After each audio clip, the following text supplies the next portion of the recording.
gabalala okumira ku mwalo abatakene esanyulizita ono mwana kyakola kulire kumbe ayayaya seze butu zepita etalu ere ngoma fe yetukatamima owengoma bona bona bonera ku ngoma ya feri omwana bena buli ngoma yolwekuka olivero omanyira omasanyukuka omwana bena ayayaya bona abena bonera ku ngoma ya feri omwana bena buli ngoma yolwekuka olivero omanyira omasanyukuka omwana bena munange mwana wangu genda mukungu teryakukase kwakise tukakase zinsonga era n'otugamba yasinga okumanga ekigambo ekyo kyekikola buli nsonga n'okusomako si kibiru kikuuka kipewe kikulemmera obufumbo omwana w'omuwegere kyonkoze nekinyumizaako nenamale koona gende ku masengere linesanyuka kasalituuse nemasengere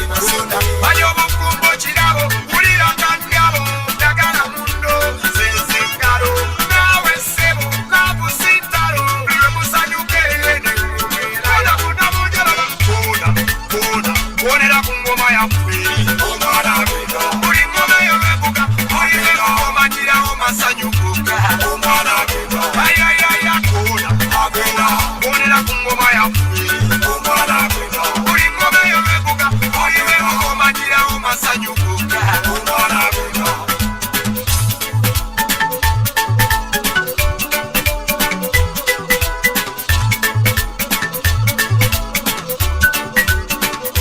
engoma ezijukiza ssebo buli lwe yavuganga ng'akuyita alinawo kyagamba baana bange musanga kimu oli bwakunyiza wakiri gwe koona kumunyizanga buli lwozinamu bwoti abadde n'obusungu tomanya gye bugenda omwana w'omuwegere kyonkoze gitinyumizaako nenamale koona gende ku masengere linessanyu nkakasalituse nemasengere ayayaya omwana w'omuwegere kyonkoze gitinyumizaako nenamale koona gende ku masengere linessanyu nkakasalituse nemasengere yalagengala bisigiwulira koona bonera ku ngoma ya feri omwana bena buli ngoma yolwekuka olivero kamanyirawo kabaka mwali omwana bena mukama kulemberanga omwana wange tewerabire wamwe nyumba omwana bena n'abaana b'olizaala engoma eno nabo gye bakubiranga omwana bena mukama kulemberanga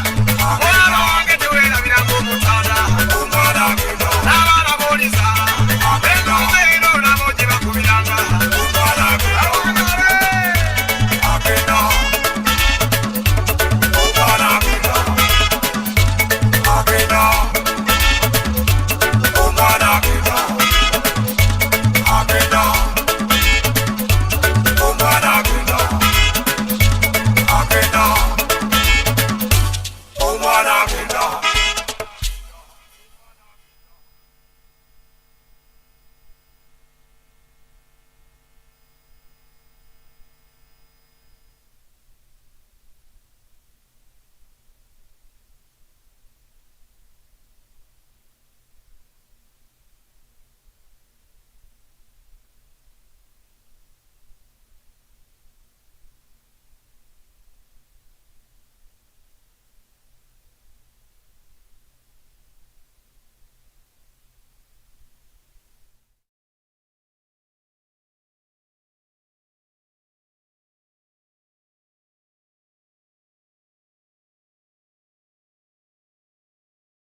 cooking, improved cook stoves.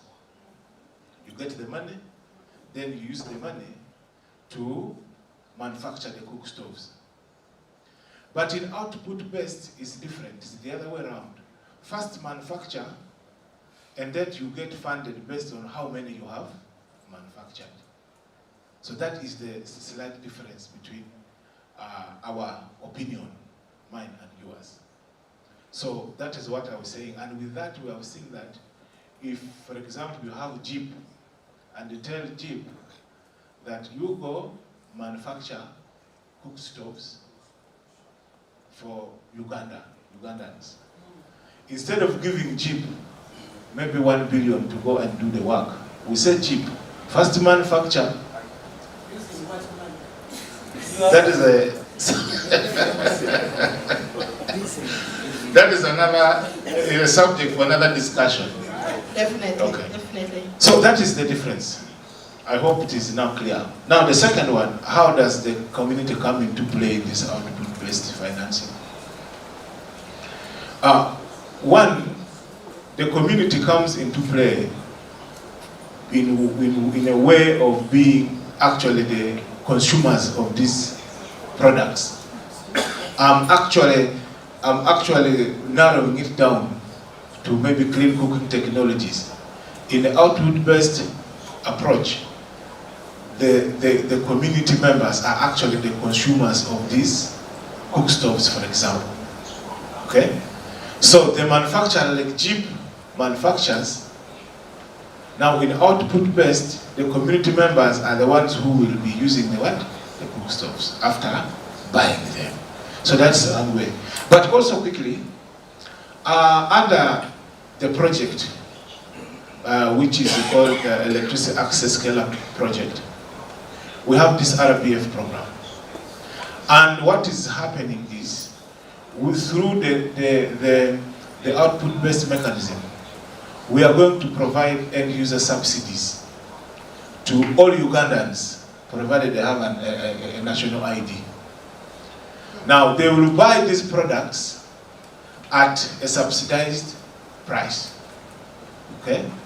And then secondly, on the same project also, we want the community members to participate, support them to be able to also manufacture some of these technologies, depending on what is available in the locality. Thank you. All right. Thank you very much. Is it a burning question? Yes. Yes. Yes. What questions are burning? I think, but you, our planner Zombo has already had his chance. You'll come last if we have a minute to spare. Yes. Now I'm being a dictator with my time. Thank you, madam. At least the dictatorship is not like the one of the other former government. Those are your words. Disclaimer. Okay, thank you, sorry for that. I have heard from Madam Ruth Kiwanoka, the Joint Energy and Environment Projects. I heard that you worked in 4 regions, including Northern Uganda. Is it not so, Madam? Northern Uganda. I am from Northern Uganda. Northern Uganda. I'm called Bongomil Richard, District Planner Agago. And Agago is one of those districts in Northern Uganda, Agago District, greatly affected by the environment issues. The charcoal you see, people are using in Kampala here, come through the way from Agago up to Kampala, and they are feeding commissioners around here. But I've not seen this thing called Jeep in Agago. Is it located where exactly, which district in Northern Uganda? Can you please insert Agago also in the list of the district that you will be operating or implementing Jeep? Because it looks as if it is a very good project for us, both for energy and even environment. Not only in Agago district, Madam Ruth. Yes. If you go to Nuaya district, Nuaya district, you just take your time. I know you are not there in Agago or in Northern Uganda. Take your time and go and see this. Trees are being cut every day, every day. So will you need such kind of intervention, Madam? if you could put more districts in northern Uganda in your project, we will give you a very big cup when you come to Agago district. Thank you. All right. We've already seen that relationship happening during our next tea break.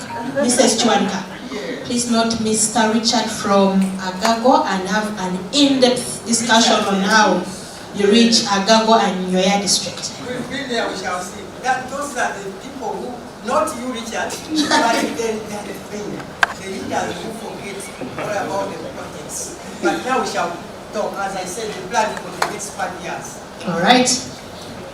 Yeah, thank you very much. I'm called Avakonora from Maracha district. Yes, mine goes to Agoba. Yeah, you talked about the last consumers. That is a community on ground with whom we work. And you had emphasized on the issue of affordability. I also wanted to bring in the issue of protection of these communities when they're using these cook stoves. Most times, companies and organizations come up with these very nice interventions, the cook stoves. And the communities, they are convinced, they buy them, sometimes at a high cost, but eventually, these things fail to work. The sustainability is not there. How are these communities protected? Who is in charge? Where they can be directed that once you have a fake material or counterfeit thing, you report to this, because we find it difficult also to protect them. Thank you. One more question. Here. Okay, 2 more questions. Thank you. Backbenchers were not being seen. My name is Opio Boniface, planner for Nebi District. The first question goes to Madam Ruth. She talked about failed sustainability of the projects that have been implementing over the years. From your studies, what are the reasons for the failed sustainability of these projects? And to all the panelists, why do you think it's time to move to clean cooking? And yet, we've heard in the morning, even officers who are here, who are capable, I think, of adopting clean cooking, still saying they're looking for charcoal and firewood. Why do you think our poor community should now begin to move to clean cooking? Thank you. Right. JP, let's take one more question. Still dictating from the gentleman here. Thank you so much. My name is Chirunda Ibrahim Mwanguzi, a graduate engineer. CEO Ruth Chiwanuka mentioned that one of the strategies that are for the next 5 years is to have some organizations coming down with a lot of enthusiasm over, can I call it, a lot of love to bring projects down to the local people. But then the mentality that we have, or that we're not going to talk about as local leaders, is the love for money. How are we going to engulf this? Because they're going to bring a project and someone will be like, how am I benefiting? How are we going to tackle this? Thank you. All right. Final question from Zombo. If you can read in one sentence. Thank you. Muyanja, this time you're not going to survive. Policy directions. These policies are developed at the national level. And for us, we are down there. Some of these policies do not favor us, the technocrats. There is always interlock between the technocrats and the politicians. You are implementing this particular law and the policy, but the politicians come and say, no, don't disturb my voters. Now, could you develop the policies that harmonize the two parties? Thank you. All right. Thank you very much. I think we start with Mrs. Chuanka in 3 minutes. My friend from Navy.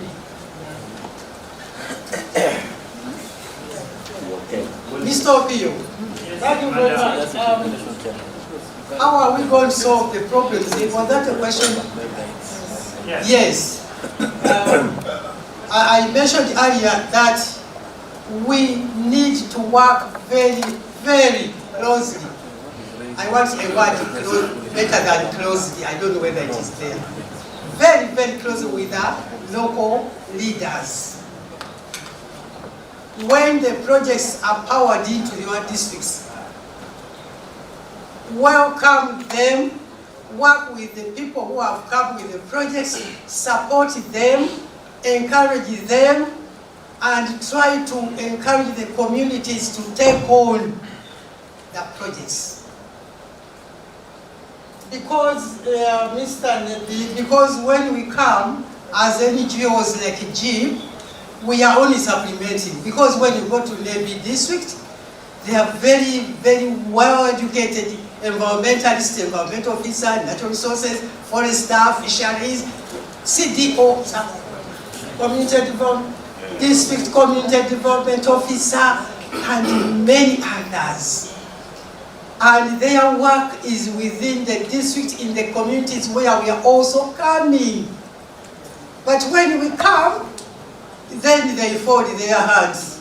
Now they have come, they are going to do the work. No. For us, we are just coming to help a bit and maybe bring some new technologies and new ideas.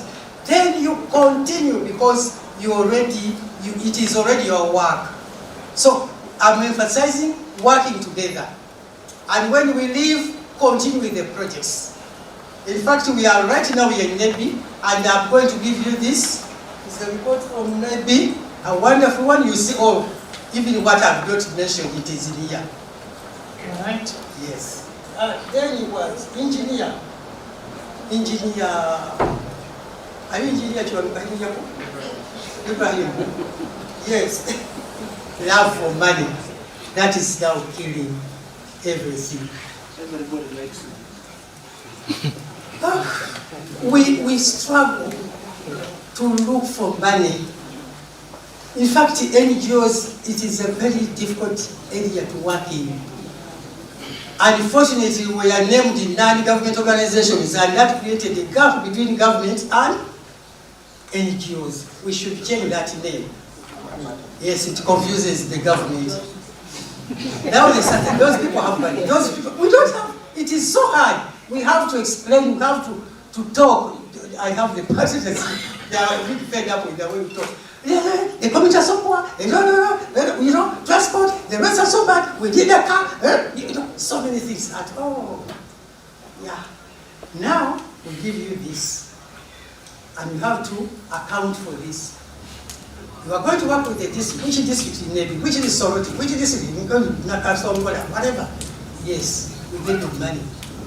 And each penny, coin, or whatever, is allocated to something. But this one you mentioned, love for money. When we reach those places, we tell them exactly what we have. And when we say let's work together, then they whisper. Should I say? You say it. You can't tell a donor that you have not facilitated the district leader. Because they know he's a very big person in the country who is highly and well paid. Yes. And if the districts don't budget well for environmental issues, that's their fault.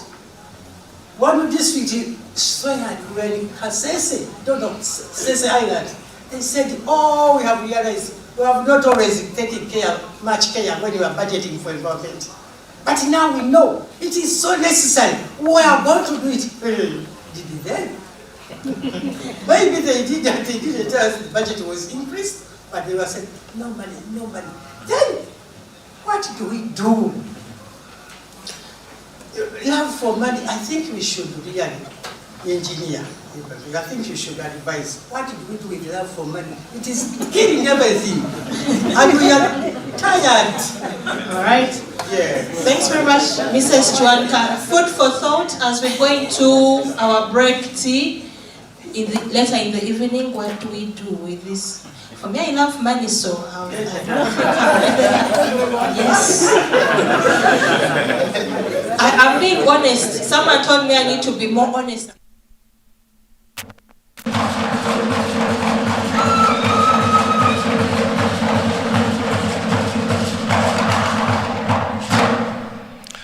All right, a round of applause for the Baraka cultural dancers. Thank you so much for bringing in our delegates, the Ugandan style. Ladies and gentlemen, just to acknowledge the presence of the Honorable Minister, and I've recently learned she's added a new title, Honorable Canon Ruth Nankabirwa Sentamu. Thank you so much, Minister of Energy and Mineral Development. The top brass is all here. We are also joined by the Honorable Minister of State for Mineral Development, Honorable Fiona Nyamutoro. Thank you so much for honoring us with your presence. We have their excellencies, different ambassadors who are present with us, and I'll maintain the protocol at that for now. Ladies and gentlemen, I'm going to ask us all to just rise to our feet for the official anthems, even as we officially open this Renewable Energy Conference 2024. Let's all rise to our feet. We'll of course start with the Ugandan anthem and then the East African anthem.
Thank you very much. Now, just before you take your seats, allow me to indulge you a little bit. You know, Uganda is considered one of the happiest countries and most hospitable on the earth. I don't know if you know this. And we said a healthy human being needs at least 7 compliments a day. I don't know how many you've received so far. So before you take your seats, I'll ask you to turn around 3 or 4 different people. Just give them a compliment. Tell them something nice, okay? Voice your compliment. Don't just say, yeah, man, yeah. Voice your compliment. Maybe even share a tip or 2 on renewable energy that you might have picked from the earlier sessions. If your neighbors don't compliment you, put up your hands. We'll call security and ask them to change your neighbor. If you haven't got a compliment from your neighbor, put up your hand and we shall change your neighbor. But if you're done, you're welcome to take your seats, ladies and gentlemen.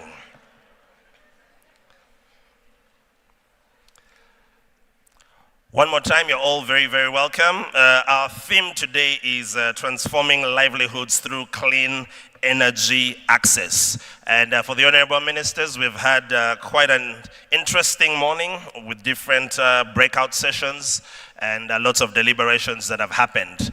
Our afternoon program is going to be simple and quite high level. And also to let you know, we are welcoming all of you to a cocktail to join us even at the end of this session. But without further ado, allow me invite, he's an honorable minister Daudi Migereko, former Minister of the Government of Uganda, who is going to be coming to just give us his remarks, and he's going to guide us in inviting the next speakers. So why don't we just put our hands together for the Honorable Daudi Migereko, even as he comes to share his remarks, and he'll go on to invite our first keynote speaker for the day. Honorable, you're welcome. Come on, a round of applause until he makes his way here.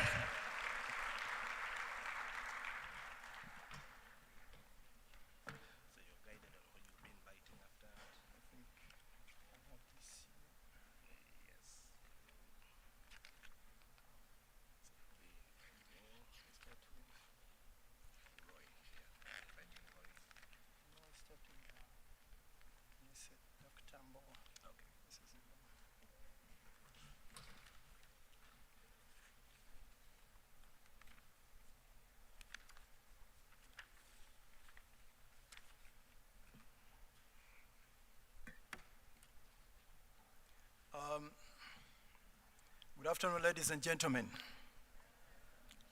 Honorable Minister, Honorable Dr. Canon Ruth Nankabirwa Sentamu, congratulations on the canonization. She's a Mugole in that regard. The Honorable Minister of State, Madam Nyamtoro, Honorable Nyamtoro, Your Excellencies, the ambassadors, heads of mission, and development partners, the honorable members of Parliament, the permanent secretary, commissioners, and the technical team, heads of agencies, the many resource persons, distinguished ladies and gentlemen, the media. Permit me, on behalf of the organizing committee and our National Biofuels Committee, to welcome you most sincerely to this very important conference on renewable energy and Expo 2024, and more particularly to the opening ceremony which is going to take place this afternoon. Kindly, let's clap for ourselves. I want to take this opportunity to thank the Honorable Minister for mainstreaming and prioritizing attending these meetings. We had this meeting last year. You were in full attendance. We were a bit worried when we were told that we are attending to other equally important undertakings. And we are not too sure, because some of the things you are attending to were godly, we are not too sure you would be able to turn up. We commend you on that record. And similarly, the Honorable Minister of State, you were here this morning, you are again here this afternoon. We must thank you for sparing time to be with us. This three-day conference will run under the theme, Transforming Livelihoods Through Clean Energy Access. Some of you will recall that during the conference last year, REC 23, our theme was Clean Energy, Future for All. Contrasting the two, you note that the discussion is now about impact. Access alone is not sufficient. We are targeting energy as a catalyst to transforming the lives of Ugandans through productive utilization. So I want to congratulate you, Honourable Minister, and your ministry team for this integrated approach and vision. Kindly clap for the Minister and her team.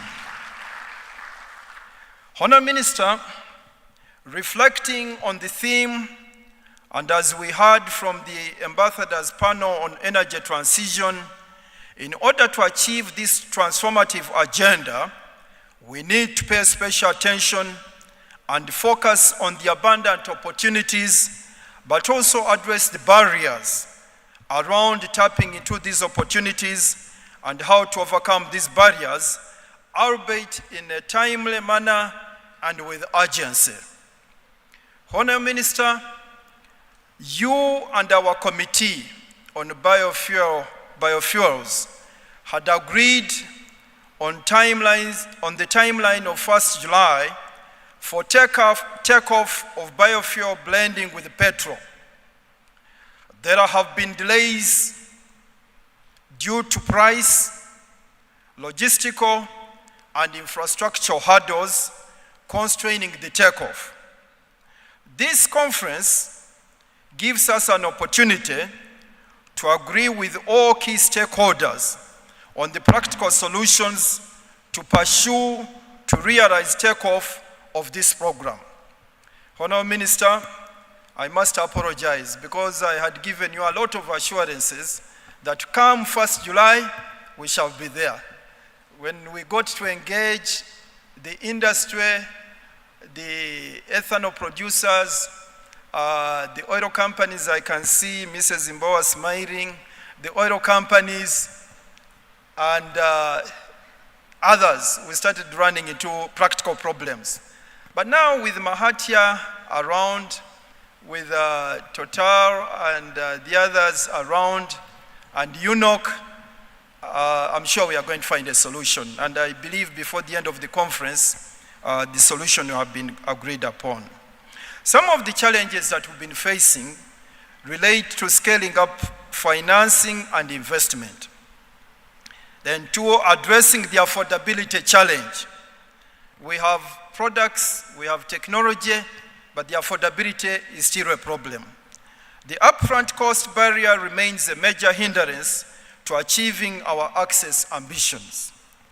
Availability of the liquidity technology through the right policy interventions.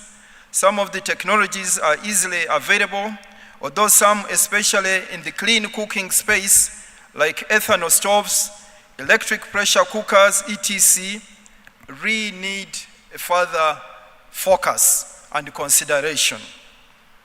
I know on the policy and regulatory front, you have done your work, and I think the rest is now with the industry. I also think that part of the solution will be in further developing the local industry production lines and value chains. We cannot speak of a just energy transition when in the next 10 to 20 years, Uganda and other African countries continue to import these technologies from elsewhere. Honourable Ambassadors, Your Excellencies, I'm not trying to destroy your market, but I think we are going to create a more sustainable market for you. From the program, over the next 2 days, these are some of the issues to be discussed.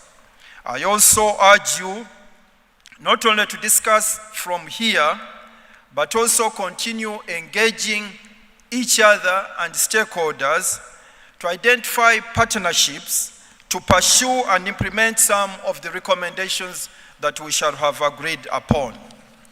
We take this opportunity to thank all our development partners, the entities that have played a key role in preparing and financing this conference, the individuals who have prepared papers and have come here to make a contribution. We also would like to thank our development partners and urge you to support especially our initiatives on clean cooking with a strong focus on the use of bioethanol. We know that the British government, and Madam, I thank you for turning up because you are very fresh into the country. You have been highly supportive of this program. Similarly, the European Union embassies have been playing a critical role in supporting clean energy and clean cooking. These efforts on clean cooking technologies will improve the lives of our mothers, daughters, and I think even men, because these days men also take on cooking activities. So I think somebody had cancelled out men from my speech. I don't know why. Who traditionally engage in cooking. It will reduce on the smoke to be inhaled from cooking with firewood and charcoal, and reduce on the time for collecting firewood and improve their quality of life. We therefore invite you to work closely with our National Task Force on the productive use of bioethanol to achieve the goal of integrating bioethanol into productive use. And I want to tell you that when you support this program, you'll also be supporting the cassava farmers. You'll be creating a market for sugarcane and sugar. You'll also be creating a market for maize and surplus agricultural commodities that always cause us problems.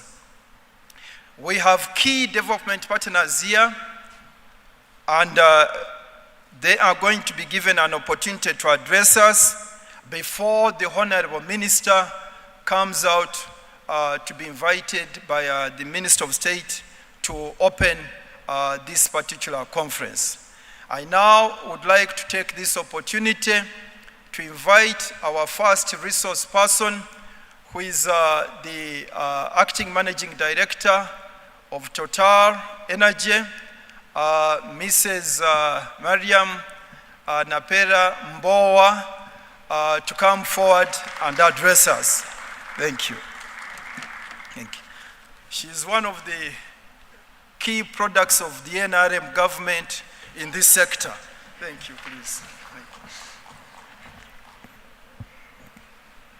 Thank you. Thank you, Honorable Migerako, for your kind introduction. Honorable Dr. Canon Ruth Sentamunang-Kavira, the Minister of Energy and Mineral Development, Honorable Fiona Nyamtoro, the Minister of State for Minerals, heads of diplomatic missions present here today, members of Parliament, the representative of the Permanent Secretary of the Ministry of Energy and Mineral Development, heads of government and international agencies and institutions, members of the private sector, the media present, ladies and gentlemen, good afternoon to you all. I bring greetings from the team of Total Energies in Uganda, but more particularly from our General Manager, Mr. Philippe Gruex, who I'm representing today. As Total Energies, we are delighted to be participating in the Renewable Energies Conference 2024, and it's more even delightful that this is our fourth consecutive year participating in this conference. It is also very close to our hearts that the theme for this year's conference, transforming livelihoods through clean energy access. I will, during my remarks, highlight the three crucial thematic areas vital to this transformation. I will also demonstrate how Total Energies in Uganda towards clean energy within these themes. The first theme, energy security. On this one, I would like to start by congratulating the government of Uganda, particularly the Ministry of Energy and Mineral Development, for reaching a major milestone with the commissioning of Karuma hydropower plant, the 600 megawatt plant in September 2024. This achievement elevates Uganda's installed capacity to just over 2 gigawatts, marking an important progression towards the national goal of 50 gigawatts by 2040, as outlined in the Energy Policy 2023. The achievement significantly strengthens Uganda's growing economy by securing its energy supply, enabling access to clean and affordable energy, both locally and across the region. With the recent activation of the East Africa Power Pool, Uganda is now well positioned to emerge as a prominent net exporter of power within the region. My fellow countrymen, that deserves a big hand clap.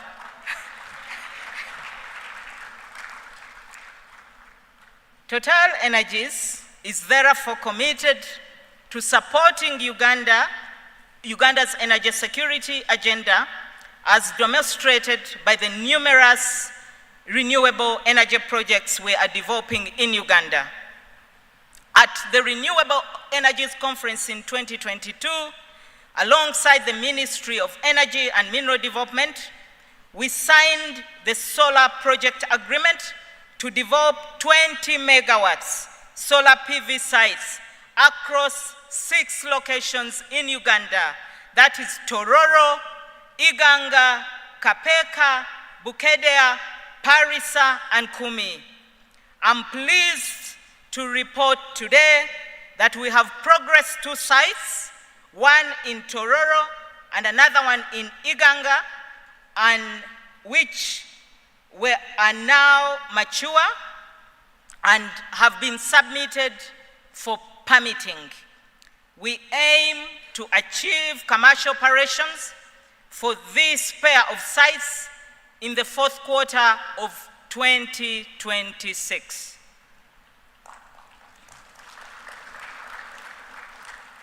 This will enhance Uganda's installed capacity and strengthen its energy security. Relatably, as you may have heard in the media, Total Energies has recently acquired 28% stake in the Bujagari hydropower plant. Bujagari currently contributes or accounts for 12.5% of Uganda's total installed capacity. Total Energy, through this entry into the hydro power market of Uganda, recognizes that Uganda has immense hydropower potential, and our entry into hydropower in Uganda reflects our alignment with the national energy priorities. The second theme is a just energy transition. In May 2024, the International Energy Agency hosted the Summit on Clean Cooking in Paris, France. The event was aimed to galvanize further commitment to clean cooking initiatives across Africa. Our Minister of Energy, the Honorable Canon Dr. Ruth Sentamu, was very active and played a significant role at this meeting. At the summit, Total Energies announced its ambition to contribute to empowering 100 million people in Africa and India to access clean cooking by 2030. Based on data from the International Energy Agency and the AU Starter Afrique, almost 80% Africans continue to prepare their food using open fires or traditional stoves, relying on firewood, charcoal, and other polluting fuels.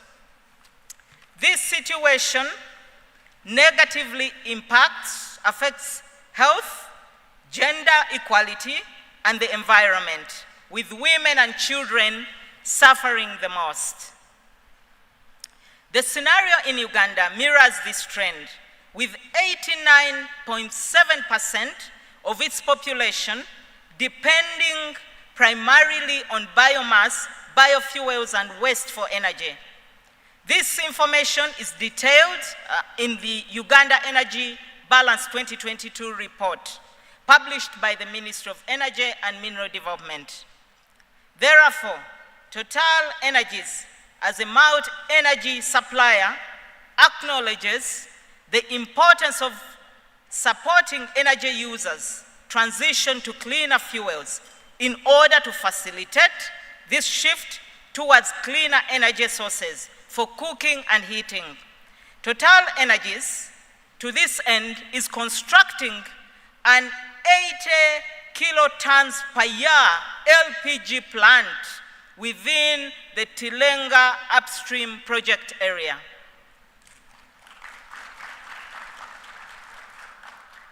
Uganda currently consumes 36 kilotons per year of LPG, and the Tilenga LPG facility will therefore offer enough capacity within the country to aid domestic users in switching to cleaner cooking fuels. It will also provide a cleaner option for heating and thermal processes for commercial industry users. Additionally, Total Energies has halted the importation and distribution of heavy fuel oil in Uganda, and is now encouraging its commercial and industrial clients to adapt transition to liquefied petroleum gas. The establishment of the liquefied petroleum gas facility by Total Energies to supply cleaner fuel for cooking and heating highlights how Uganda can leverage its oil and gas resources to accomplish a just energy transition. So, ladies and gentlemen, our oil and gas industry will contribute to the to a just energy transition. The third and last theme is carbon footprint reduction. In line with our commitment to attain net zero by 2030, Total Energies is actively implementing carbon footprint reduction interventions within the Tilenga project area. Among our key initiatives is the development of the Tilenga 15 megawatt solar PV plant aimed at supporting reduction in greenhouse gas emissions.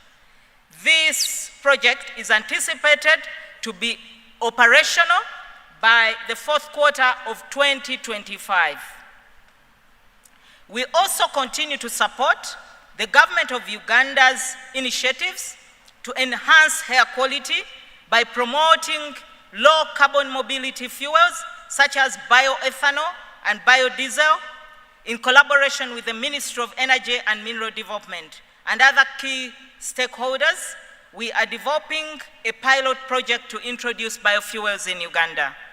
Similarly, we are aiding the transition to e-mobility by supplying hosting infrastructure for battery swapping stations for two-wheeler e-bikes, I think we call them the border borders in our local speak, and charging stations for electric vehicles.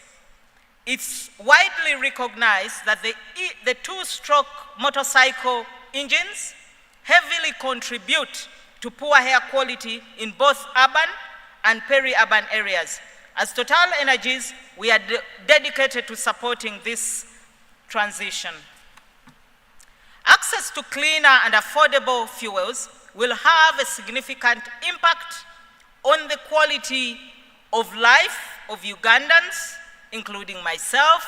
Total Energies remains a committed partner in supporting this transformation. In conclusion, I would like to end by reaffirming our ambition as Total Energies, which is to be a major player in the energy transition and to achieve carbon neutrality by 2050, together with society. We have committed to profoundly transforming our production and sales while continuing to meet the energy needs of the growing population. Since the beginning of the decade, as Total Energies, we have moved resolutely to transform our energy model to become a multi-energy company and major players in the energy transition. Please join me in expressing our gratitude again to the Minister of Energy and Mineral Development and her team for organizing this conference, and thank you all for listening to me, and I wish you fruitful deliberations for this conference. Thank you.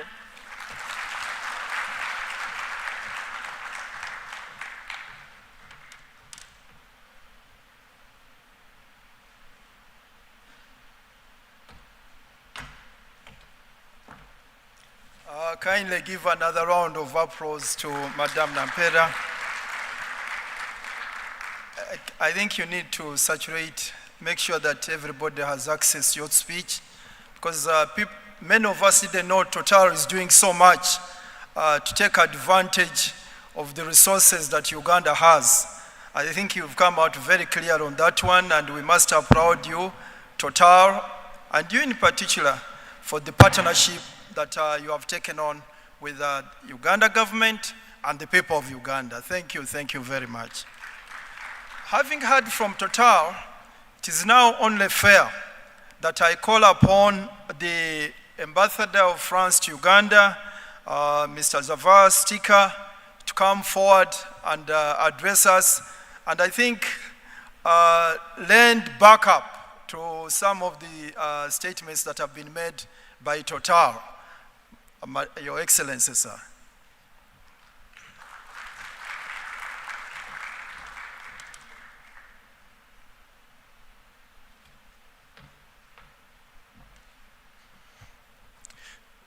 Honorable Route Lankabiroa Sentamu, Honorable Fiona Nyamutoro, Honorable Daoudi Migeleko, Madame Miriam Boa, Excellencies, the Ambassador of the European Union and High Commissioner of the United Kingdom, ladies and gentlemen, dear partners, all in your respective capacities, let me candid with you. I expected to come and to speak resort with a view to being seated on a panel in a small room, and now I stand before you in this impressive hall and to deliver very hopefully powerful remarks.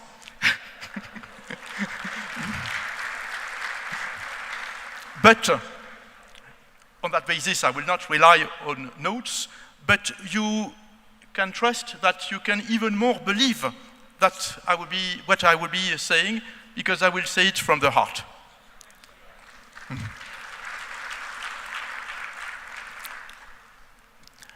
Uganda, well, first I would like to welcome this conference that is dedicated to access to renewable energy.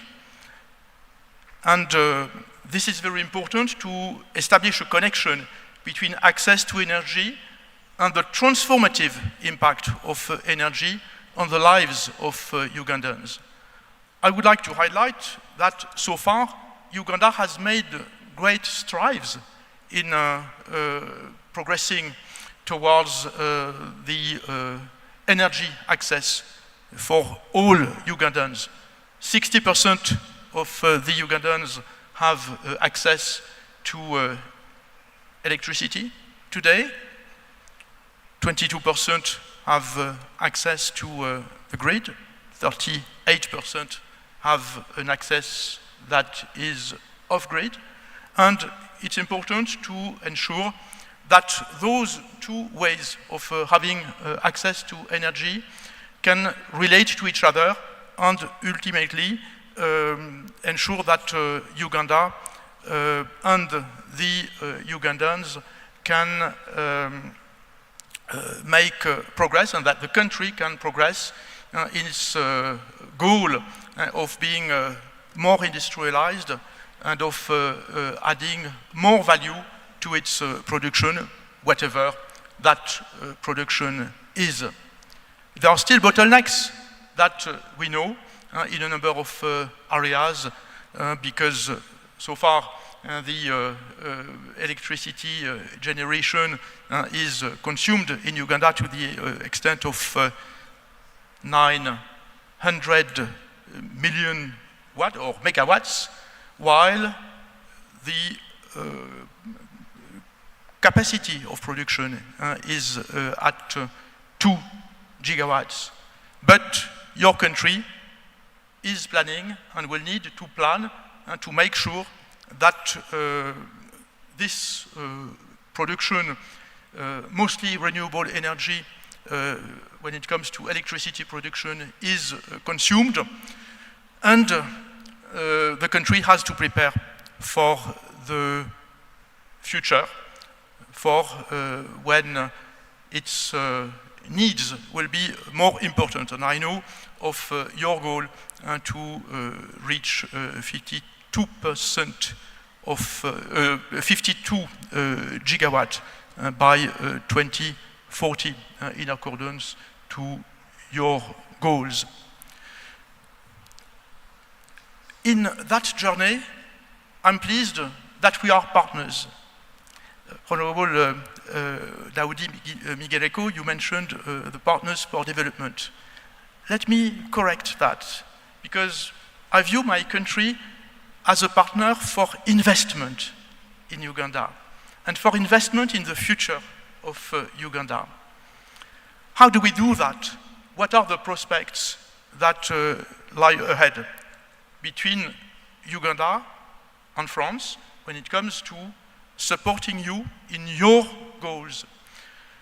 That applies to electricity generation, and Honorable Minister Ruth Nankabirwa, you graced the collective trip of the European Union ambassadors to Jinja last week with your presence at the Kira Nalubale Dam, which has a capacity of 380 megawatt, but that is 70 years old, and that needs rehabilitation and renovation in order to look ahead and be able to produce as much as it does currently for the at least 70 years to come. And this is a great project that we have together, that you have, and that we support as Team Europe between France, the European Union through the European Investment Bank, and the European Commission. That applies also to energy transport.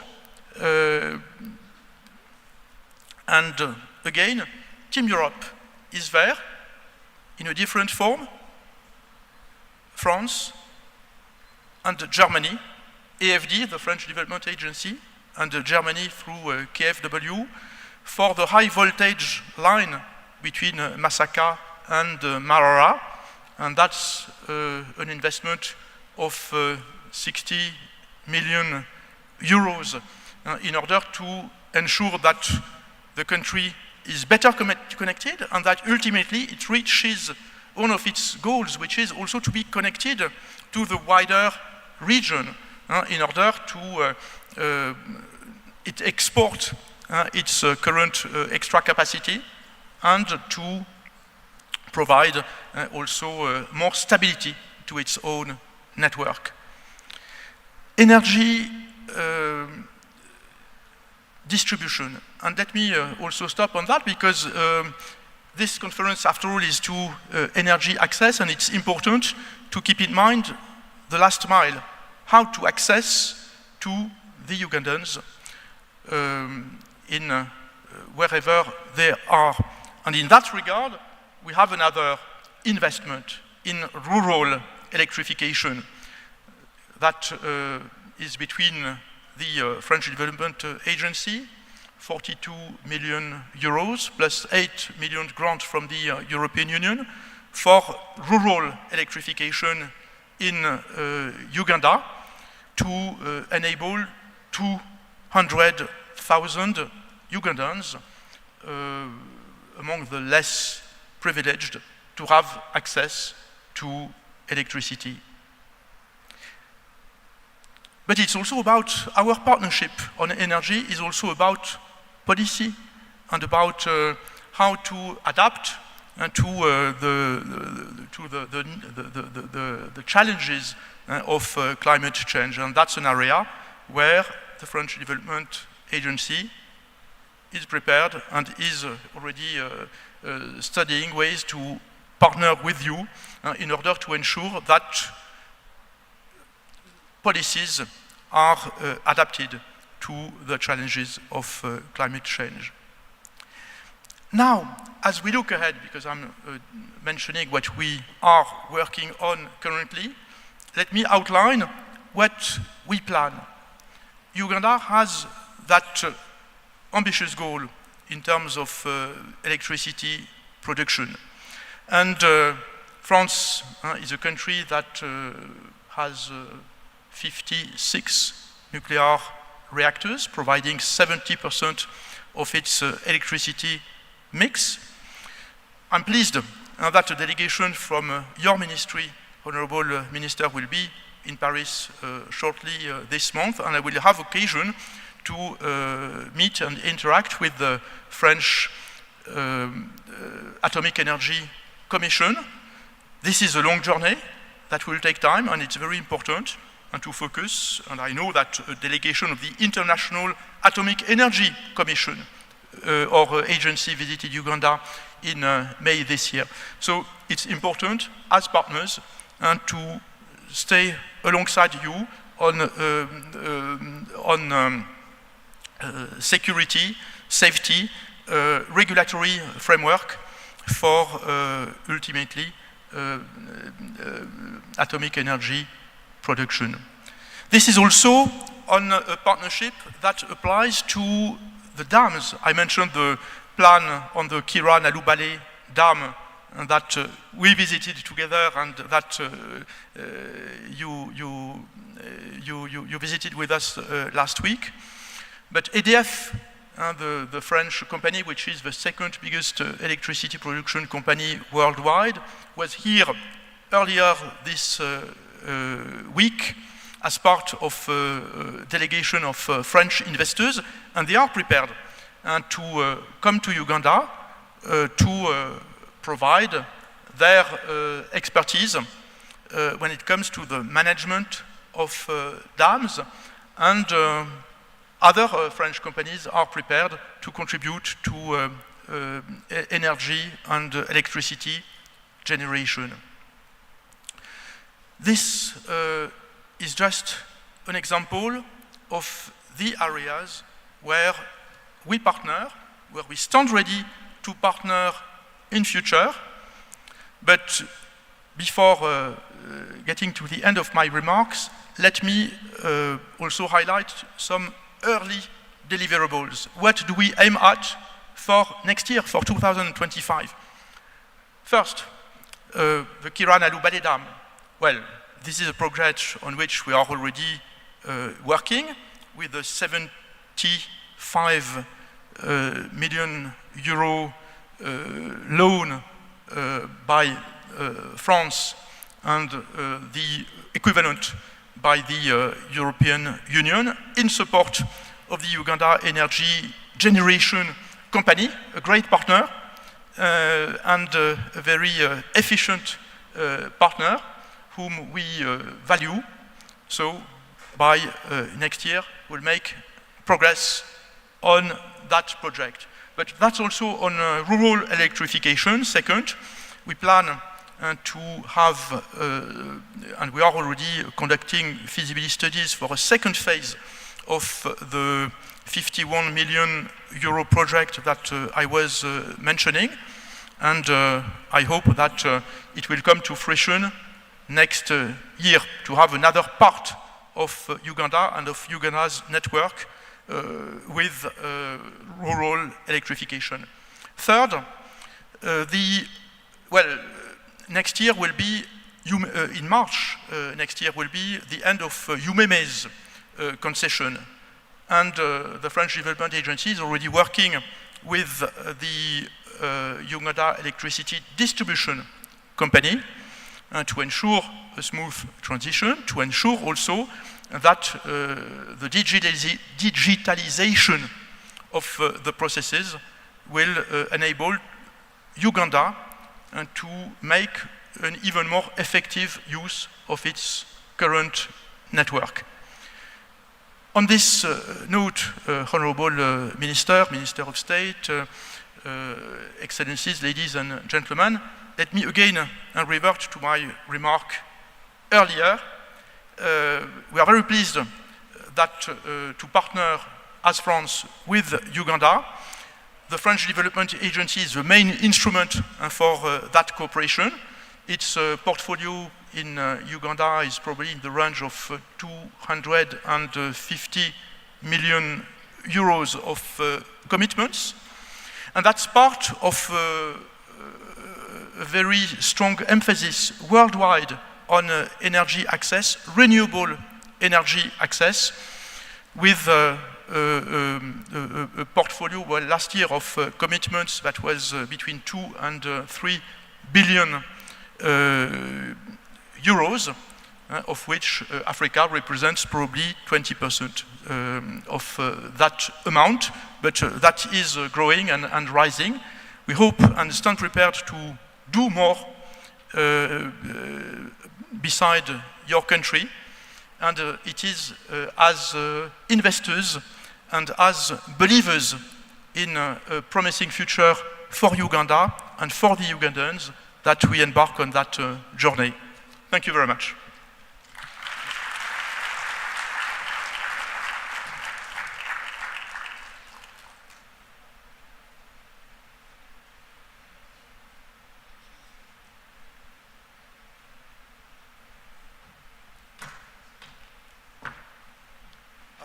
Another round of applause for His Excellency the French Ambassador. He spoke from the heart. Now, I think it is going to be the duty of the Secretariat to transcribe your speech, and we shall share it with you because it contained so much, and we don't want to miss out on particularly the deliverables that you talked about. Thank you. It's now my honor to invite His Excellency, the European ambassador. Is it ambassador or delegate? At times we used to say delegate.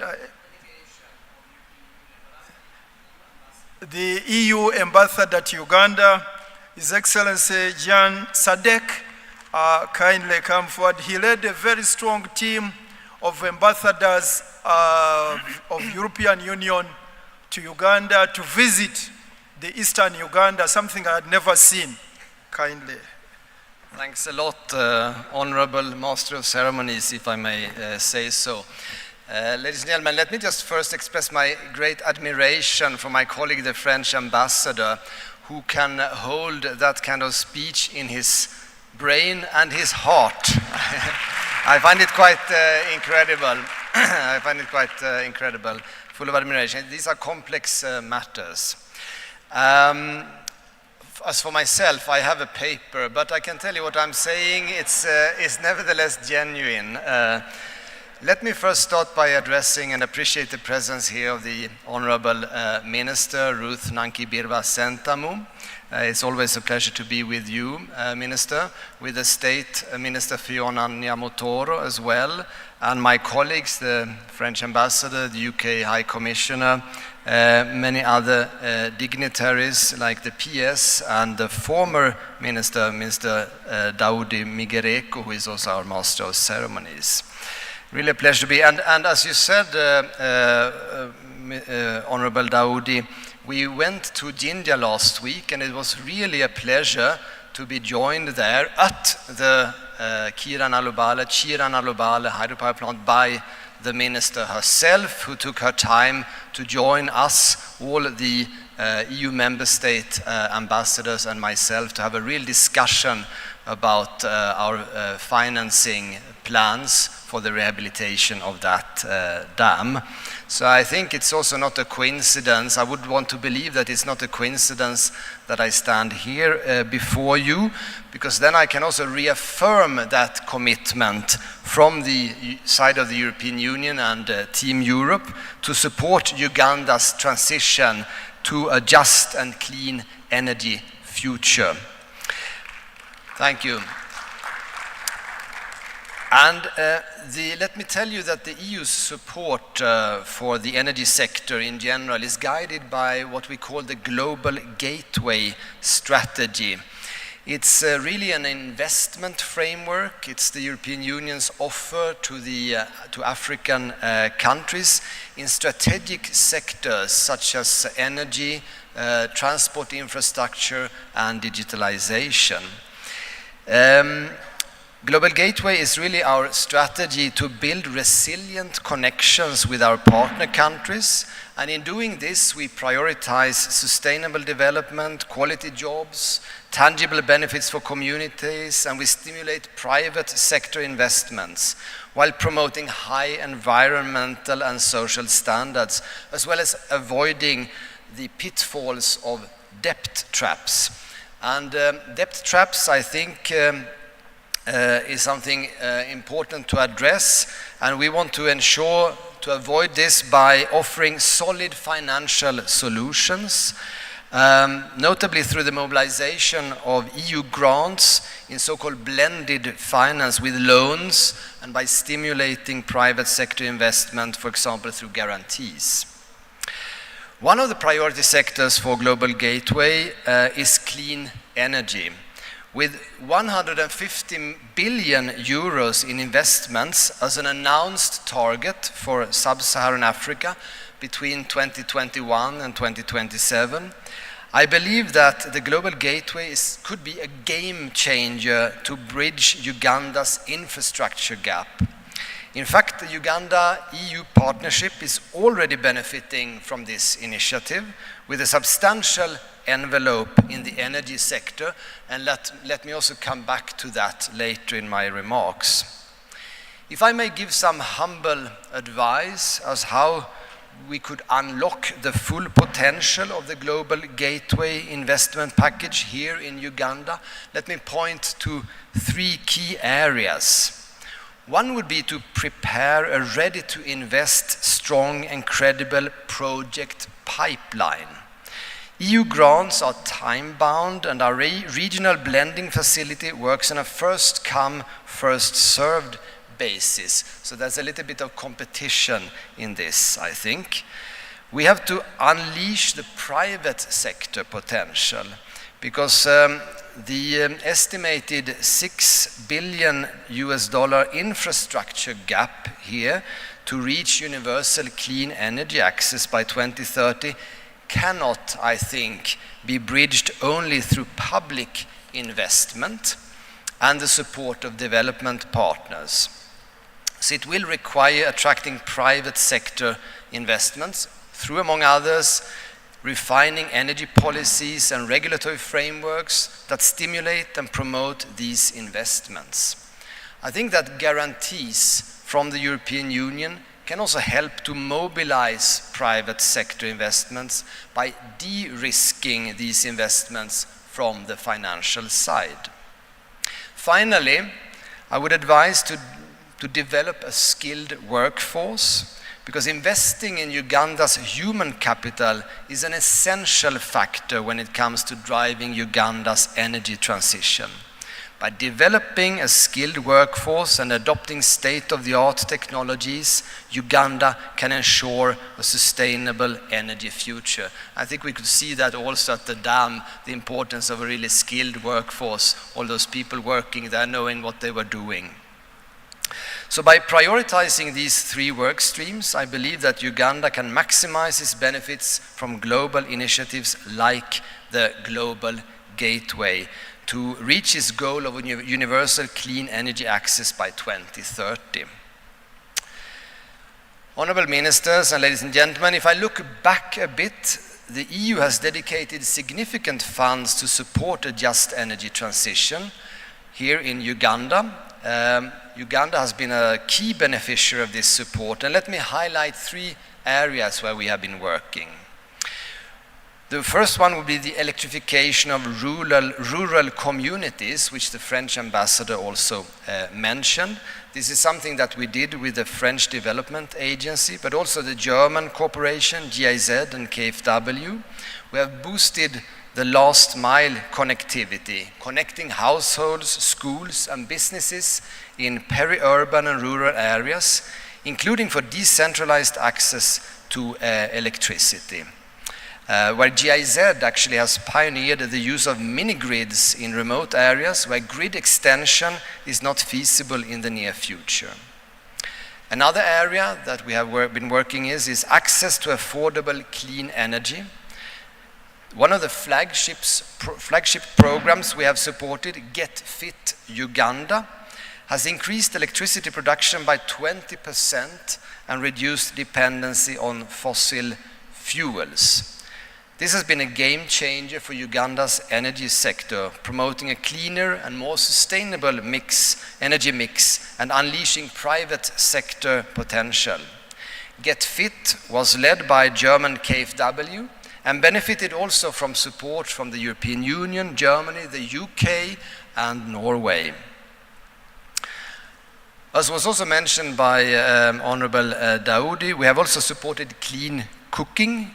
In the framework of the EU-Uganda Forest Partnership, the EU is actively engaged in promoting reforestation and clean energy solutions in Uganda. For example, we are supporting key initiatives to scale up reforestation executed by the Italian Agency for Development Cooperation. And furthermore, we also have direct support to clean cooking through the Netherlands government, and in a project that is financed by the European Union, Denmark and the Netherlands. This is just a glimpse of our ongoing cooperation in the energy sector. And I would like to advertise this brochure that we have put together, where you can find the EU's work on energy in Uganda with a global gateway as an important facility. Let me just end by also looking a bit ahead on 2025, because the European Union is set to continue and extend its partnership with Uganda to support the development of the energy sector. And if I look at our priorities then, they are also 3. While the first one is the last mile connectivity, building then on the successes of our last mile electrification project with the French Development Agency, we are now ready to sign a new agreement with them in the coming weeks to fund the extension of thousands of kilometers of transmission and distribution lines and 40,000 additional connections to households, schools, health centers, and small and medium enterprises in rural areas. Thank you. We are doing this in 34 districts and 2 islands. Our 10 million euro grant funding will allow to meet the conditionality requirements for a 50 million euro favorable loan from the AFD, the French development. As the French ambassador mentioned, we also have the renewable energy development, where we have committed 30 million euros in a grant to support the rehabilitation of the 380 megawatt Nalubale Chira hydropower system that we visited last week. It's part of a 170 million euro Team Europe support package that is currently under preparation. And this joint effort with the French government, with the European Investment Bank and the EU institutions will help to prolong the lifetime of this critical infrastructure for the Ugandan energy system by another 30 years. I hope really that we can close the deal for this important support package anytime soon. Finally, regional market integration, another important aspect. We are supporting the development of future cross-country electricity grid interconnectors to South Sudan and to Tanzania, backing Uganda's vision to become a major power hub by 2040. In November, the board of our regional blending facility will decide over a proposal of the African Development Bank for the South Sudan line and the proposal by the French Development Agency, AFD, for the future interconnector with Tanzania. That decision should also come sometime soon. We are requested on the EU side to commit 95 million euros to support these interconnectors. We also stand ready, Honourable Minister, to provide technical assistance within relatively short notice to support the energy sector development in general here in Uganda. And all in all, we stand committed to support clean energy here as well as in other countries on the continent with financing, with expertise, and not least with a good partnership. I want to advertise the brochure again. You can get it from my colleague over here. And you should know that Team Europe is at your service. Thanks a lot.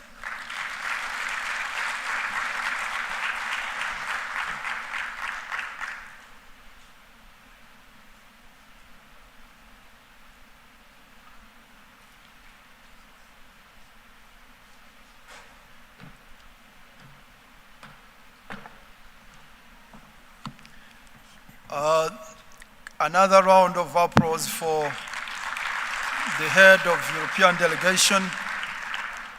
I think it was worth the while having the excellencies here because the packages they're unleashing, they are availing to us are fairly heavy. It really means there's going to be a lot of hard work down the road in order to be in a position to make good use of this partnership and level of support. Thank you very much.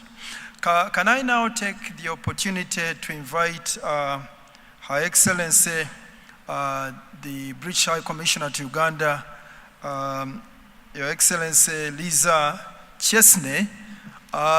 She's fairly new in the country, so if you clap, you can make an impression on her, and I'm sure she'll enjoy her stay. Thank you.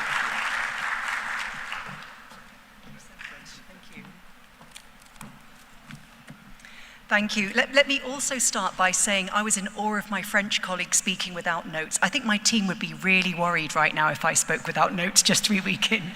But you will find that lots of this is from the heart, because actually energy is something that really matters to me too. Honourable Minister of Energy and Mineral Development, Honourable Minister of State for Mineral Development, Excellencies, Members of Parliament, Permanent Secretaries, representatives of local government, private sector, academia, civil society, and all esteemed guests. What an audience we've got here. Good afternoon to you all. Now, as Honourable Dowdy said quite rightly, I am fresh to Uganda. This is literally week 3, to put this into context. And let me start by saying, first of all, thank you to Uganda for such a warm welcome. Our event MC, Habassa, do you remember he said actually that Uganda is the friendliest country? Do you remember? Yes, exactly. I agree with you. Let me say I put out on X, on Twitter when I arrived, I said, I've just arrived. Where should I go? What food should I eat? I got back hundreds of suggestions. I also got back a couple of marriage proposals, which I thought I feel very at home here. So let me first of all thank the Minister of Energy and Mineral Development and the National Renewable Energy Platform for continually growing this fantastic event, and it is a fantastic event. We're really proud to be a leading partner, and that's not just through British High Commission sponsorship, that's important to us, but what I'm really excited about is the contribution through expertise and through innovation of the UK companies and the institutions who are here today. And I'm really looking forward to meeting many of them later on. Now, my external engagement in these early weeks, you sort of set the tone actually as a High Commissioner or Ambassador. Where are you going to focus? And for me, I'm focused on conversations about tackling the climate crisis. I'm focused on conversations about sustainable economic growth and really the critical role that clean energy partnerships play in all of this. Now, we'd all agree, I think, that there's a lot going on in the world right now, isn't there? So I think it actually underlines the importance that my government places on this agenda, that the very first big foreign policy speech that my foreign minister made straight after we had our new government elected, he chose to make that focused on the climate crisis. There's many other things in the world he could have focused on. And he's been really clear that global action on climate is actually collective action on our security, on our prosperity, and on our future. And he's also been really clear about the role that renewable energy, the pivotal role that renewable energy plays. Now, we recently announced a global clean power alliance. This is all about accelerating the clean energy transition and tackling the significant challenges that there are in developing clean energy. And it brings together a coalition of developing and developed countries, really who are at the cutting edge of climate action and who share our ambition. And I would say like Uganda, because Uganda is really firmly on that path of renewables. Even in my first few weeks, I've seen how blessed Uganda is with abundant sunshine. People keep telling me there's too much rain. I'm like, oh no, there's not. I've seen places with much more rain. So Uganda is really blessed, and it feels like it's a pivotal moment, doesn't it? You've heard in some of the speeches already, over 70% of the population are still off the national grid. So renewable energy really represents the lifeblood of Uganda's future. And by harnessing that power of sun, of wind, of water, Uganda can ensure that every child studies by electric light, that every farmer can get those yields by having the right machinery, and that every business competes on the global stage without harming the environment. So, Minister, I agree this work here is urgent and it's vital. And I would say for the UK, the partnership we have in Uganda, this is not just a project, it's not just a programme, it's really a statement about the future of our planet and about being in it together. By investing in renewable energy, as Uganda is doing, we think Uganda's set an example for the rest of Africa and for the world. And also it shows how economic development and environmental protection can go hand in hand. Now, I don't know about you, but I've been to a lot of conferences. And when my team said, I was walking through my induction plan, when my team said in my first few weeks, I said, what's the sort of big events? They said, a conference. I have to confess, I may have made a sad face because not every conference leads to action. But actually, they said to me, this one is different. And it is. And we'll hear more speakers, I think, talk about this. The difference between a talking shop and a good use of time is action. Now, when we looked back to the last Renewable Energy Conference, it's pretty significant what's changed. So the UK, working in partnership with Uganda, has supported the new climate finance unit. You've heard from all the speakers how important that is. New climate finance unit in the Ministry of Finance. We've supported that unit, leveraged 247 million of climate finance for Uganda. There's another 190 million in the pipeline. We've invested 5 million to scale modern energy clean cooking services, and that includes the clean cooking unit in the Ministry of Energy and Renewable Development to scale up that ambition.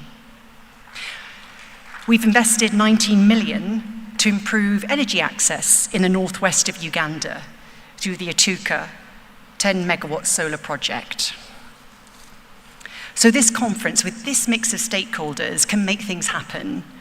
And it's also really timely, coming just after the commissioning of the Karuma hydro dam, another private sector investment that's catapulted Uganda's electricity generation. And I understand it's gone from 1,350 megawatts to 2,048 megawatts. Well done, Honourable Minister, to you and your team, I think, for that. Now, as you'd have heard from my EU colleague, we were really proud, I think, to co-fund with other partners the Get Fit Renewable programme in 2013. And when we look back then, big dams were far from reality. But by supporting those smaller scale initial private sector investment, an impressive 17 dams generating 158 megawatts have been added to the national grid, addressing this critical need. And in addition, we're also proud to have supported the Electricity Regulatory Authority, the ERA. It's actually been ranked the best in Africa for 5 years by AFDB. That deserves a round of applause, doesn't it? And we're certainly impressed by how the ERA has continued to innovate, launching its regulatory information management system. So, Honourable Ministers, I would say in Uganda we're really excited about a new phase in our historic energy partnership. And this is all about accelerating delivery of the Energy Sustainable Development Goal and climate goals. And as you've heard from my colleagues, my French and EU ambassador colleagues, the role of private sector and innovation is going to be critical. And in my brief time here, I've been really impressed by the level of innovation here in Uganda. And I'm excited to learn about the British-Ugandan partnerships that are delivering energy solutions in a whole range of sectors. I'm just going to share a few of them with you now. We have Gridworks, who are here today. They're investing in connectivity transmission projects to improve energy access. We've got Mandulis Energy on low-cost, low-waste energy solutions that's transforming the lives of refugee communities in Uganda. We've got Loughborough University's work on clean cooking with electric pressure cookers. Now, please don't miss out the opportunity. Everyone, if you don't have one already, I am apparently getting one. I'm going to experiment and let you know. I hear cooking matoke is difficult, but I do urge you to get one and cut down on your cooking times and save energy usage. And the Transforming Energy Access Programme, all about testing and scaling up new clean energy technologies, smart energy systems and business models, like Zembo's electric motorbikes. I definitely want to go. If you see me out on that motorbike, avoid. My driving is bad enough as it is, and I feel Uganda will test me. Now, you may not know this, but Ugandan innovators were the most successful participants in the latest round of our flagship Energy Catalyst programme. That's run by Innovate UK. Do have a look at the pavilion, and you can plug in later to some of the people there that have made breakthroughs in this sector. And we also feel that the British Chamber of Commerce in Uganda, newly launched, has also got a role to play. And we'd encourage any business that's got British links to consider joining. Do please grab me or one of my team if you're interested. But look, we should talk honestly, and I think Honourable Dowdy mentioned this, about the difficulties in this transition too, not least in access climate finance, public and private, that's needed to deliver this transition. So I mentioned the finance that we've leveraged through that Access to Climate Finance Task Force. A year ago, we also launched the Climate Finance Accelerator Programme. That's basically matching private investments with businesses that are ready and able to grow and to scale and to support greener growth. And I'm really delighted to let you know that we're taking Ugandan entrepreneurs to showcase their investments in the City of London this year. So as I say, it's not easy, but the opportunities are tremendous. Investing in clean energy solutions, like clean cooking, smart energy systems, is key, not just for the environment, but also the potential to create 42 million jobs worldwide by 2050. That's according to the International Renewable Energy Agency. But we need to speed up the pace. I was very touched to hear from the Honourable Minister that she lost her sister due to the effects of indoor air pollution from fuelwood cooking. I understand from my colleagues in the Ministry of Energy and Mineral Development earlier this year that about 20,000 people lose their lives, actually, on an annual basis, and over 60% of those are women and girls. My predecessor, Kate Airy, the Minister of Energy, and our partners launched the Clean Cooking Programme in August last year to try and ensure that this experience is not repeated. Now, to close, I hope this comes through in my words. You'll see that the UK is very proud to work alongside Uganda and partners and deliver a just, inclusive energy transition. Innovation, exchanging ideas, knowledge, building new partnerships, candid discussions, disagreements, delivering results, they're all key to bringing about this change that we need to see, and that's what this conference is all about. So again, thank you for your welcome. Thank you, Minister and the Ministry, for your drive and vision. I wish everybody here a successful and enjoyable conference, and look forward to talking with you, hearing your perspectives over the course of this afternoon. Thank you very much.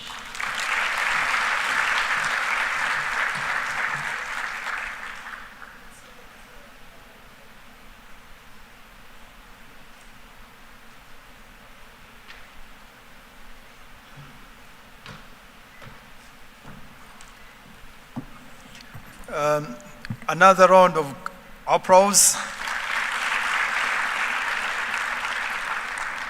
I think this is your first speech at such a big conference in the country. Another round of applause. But all these messages from the Excellencies simply mean that we must move out here and go and work. Go and work, no celebrations. It's now my singular honor to invite the Acting PS Minister of Energy, Madame Grace Tusime, who is here to deliver on technical issues on the part of the ministry. Madame, you are most welcome. And she has advised that after her delivery of the message, she'll go ahead and invite the Honorable Minister of State for Energy and Minerals, Honorable Nyamutoro. So if you don't see me here again, please don't start wondering what is happening. It's only that it is something we've agreed upon, and then the Minister will also be invited. Thank you.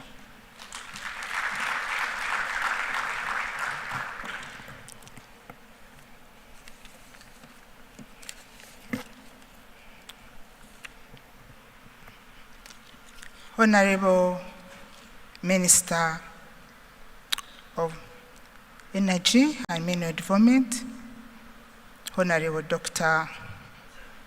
Ruth Nankabirwa. We are looking forward to the big function over the weekend. Honorable Minister of State for Minerals, Honorable Fiona Nyamutoro, Your Excellencies, the ambassadors and heads of missions and agencies here present, Honorable Daudi Migereko, the chair of this session, honorable members of Parliament here with us, officials from the central and local government present, the business leaders from the private sector. Ladies and gentlemen, good afternoon. My remarks will be just in 4 categories. I'll just give a brief introduction. The purpose.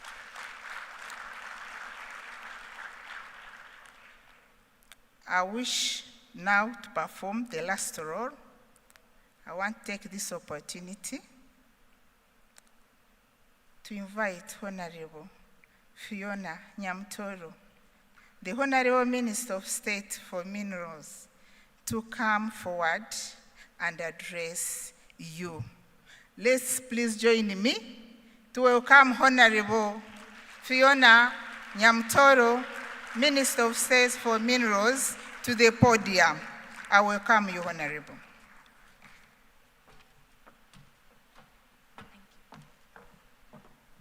Thank you. You forgot to add the Canon's daughter. The Honorable Minister of Energy and Mineral Development, Honorable Dr. Canon Ruth Nankabirwa Sentamu, Your Excellencies, the ambassadors of France, EU, and the High Commissioner of the UK, the United Kingdom, members of parliament present, distinguished guests, ladies and gentlemen, good afternoon.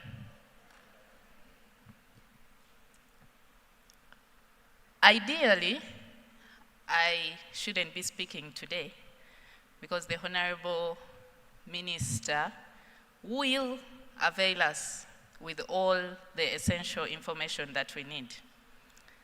But I'm glad that I've had the opportunity to share a word or two on my personal take about renewable energy as a Minister of State. I am impressed by the composition in the room, and sometimes I wonder if everyone's mind goes as wild as mine sometimes.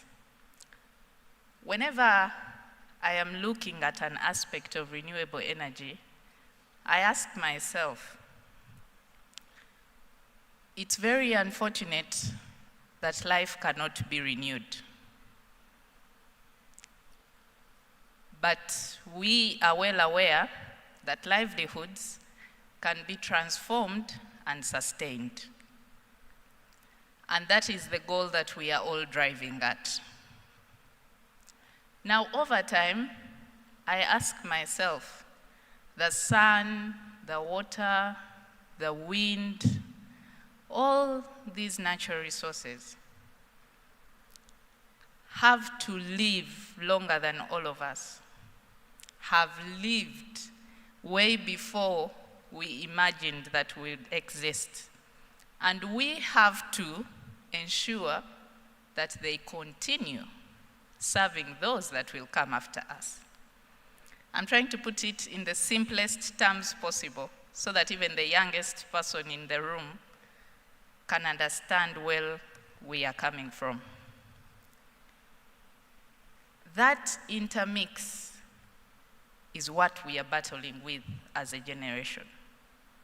The ability to be able to have a guarantee that our children, their children, and their children's children will be able to have a conducive environment that can enable them thrive. From the mineral perspective, renewable energy is derived from above the ground. Most of the minerals are below the ground. How do we leverage on the exploration, the exploitation, and the use of these minerals using energy, but still ensure that the environment is sustainably protected? At the end of it all, every conference always has an agenda. And my hope is that the 4th edition of the Renewable Energy Conference gives us a strong establishment of how we can move in this regard. I thought I should just intrigue your minds in thinking in that direction. And I am glad that all the expertise we have in the room, the technical people, have already been working towards achieving the same. In the Bible, when John the Baptist was in the River Jordan baptizing, not that I'm making reference to the Bible because we have the canon in the room, lest the church thinks that she's in bad company. He said, I am baptizing by water. The one that is coming after me will baptize by fire. I'm not even worthy to touch the straps of her shoes. I was blessed that I was able to hug the canon this afternoon. So ladies and gentlemen, in my capacity as the daughter of the canon, I now take the singular honor to invite Honorable Dr. Canon Ruth Nankabira to address us. Thank you.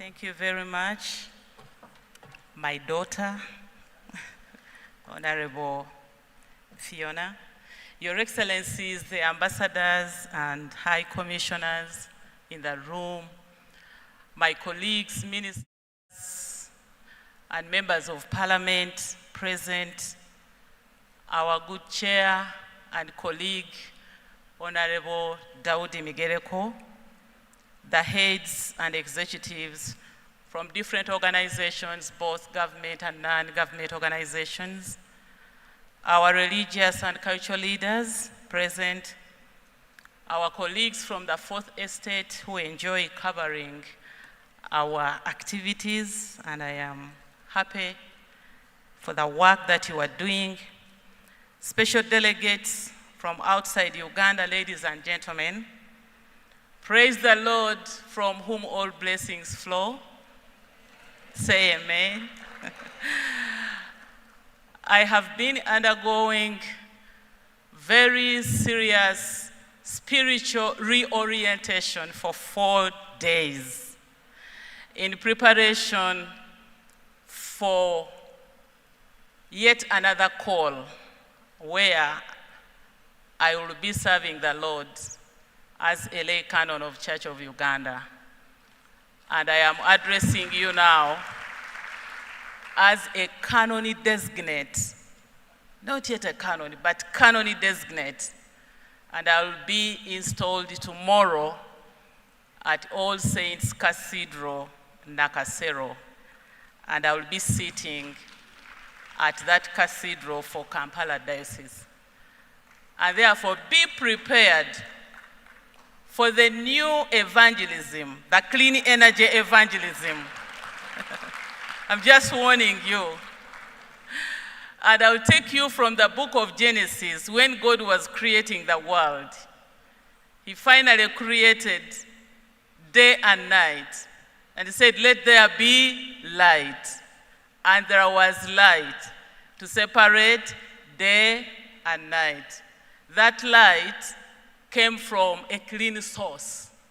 So we are now evangelizing for clean energy so that we have the light, so that we can enjoy God's creation.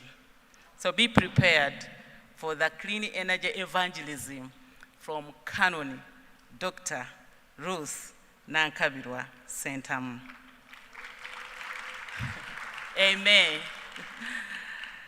I am very pleased that I have been able to make it here. I would have missed this interaction. Like Honorable Fiona has told you, I was at the cathedral and I was torn between two. The Archbishop of Church of Uganda was there and the other bishops in preparation for tomorrow, and the president is the guest of honor. But I thought I should come here and interact with you to show solidarity. I want to take this opportunity to thank you so much for turning up. Thank you so much, our sponsors. Thank you so much for the journey that we have moved together. We appreciate. We cannot cover a lot without the kind of support that you have had from speaker after speaker, the amount of money that has been aligned. You've heard from the ambassador, the EU ambassador. You've heard from my brother, His Excellency, the ambassador of France. You've heard from my sister, Lisa, and I welcome you so much. Kate was my friend and sister, but also Her Excellency. Sometimes you'll pardon me when I call you my sister. You've heard all that. We appreciate. And mine is just to promise and pledge total cooperation. We've made sure that we put in place relevant laws and regulations to cover us all. And from the previous conference, the permanent secretary has been able to tell us what we covered. The chair was apologetic for what we have not covered. I declared then that we are going to begin fuel blending on the 1st of July. I'm one person who really treasures fulfillment of timelines. And when a timeline passes without a fulfillment, I feel touched. So we told the people of Uganda that come July 1st, 2024, you will see us begin blending, fuel blending, at least to 1% fuel blending. But as you've heard from Daudi, there were those challenges where we had to agree who is going to foot the logistics of transporting the ethanol to the blending site. I hope that is concluded yesterday so that we can see the fuel blending that we've been talking about. I like the theme of this year's Renewable Energy Conference, which is transforming livelihoods through clean energy access. And I am happy to note that, like the ambassador for France has told you, that we are covering energy access. We are standing at 60% coverage. And I want to pause here and thank all Ugandans who have seen it very appropriate for them to use the opportunity of zero tax on solar panels, on technologies, clean cooking technologies, and you have bought and installed this energy in your premises. Because when we talk about 60% coverage, 60% access, of course, it's only 22% that is on the national grid. The rest, which is 38%, is off the grid. We have mini grids, but we also have the domestic access, which has been your initiative. And I want to encourage you, don't wait for government. All Ugandans out there, don't wait to government. It's your health, it's your life. You have to enjoy your life. Government will have to make sure that the technologies at least are zero rated, zero tax, so that they are affordable.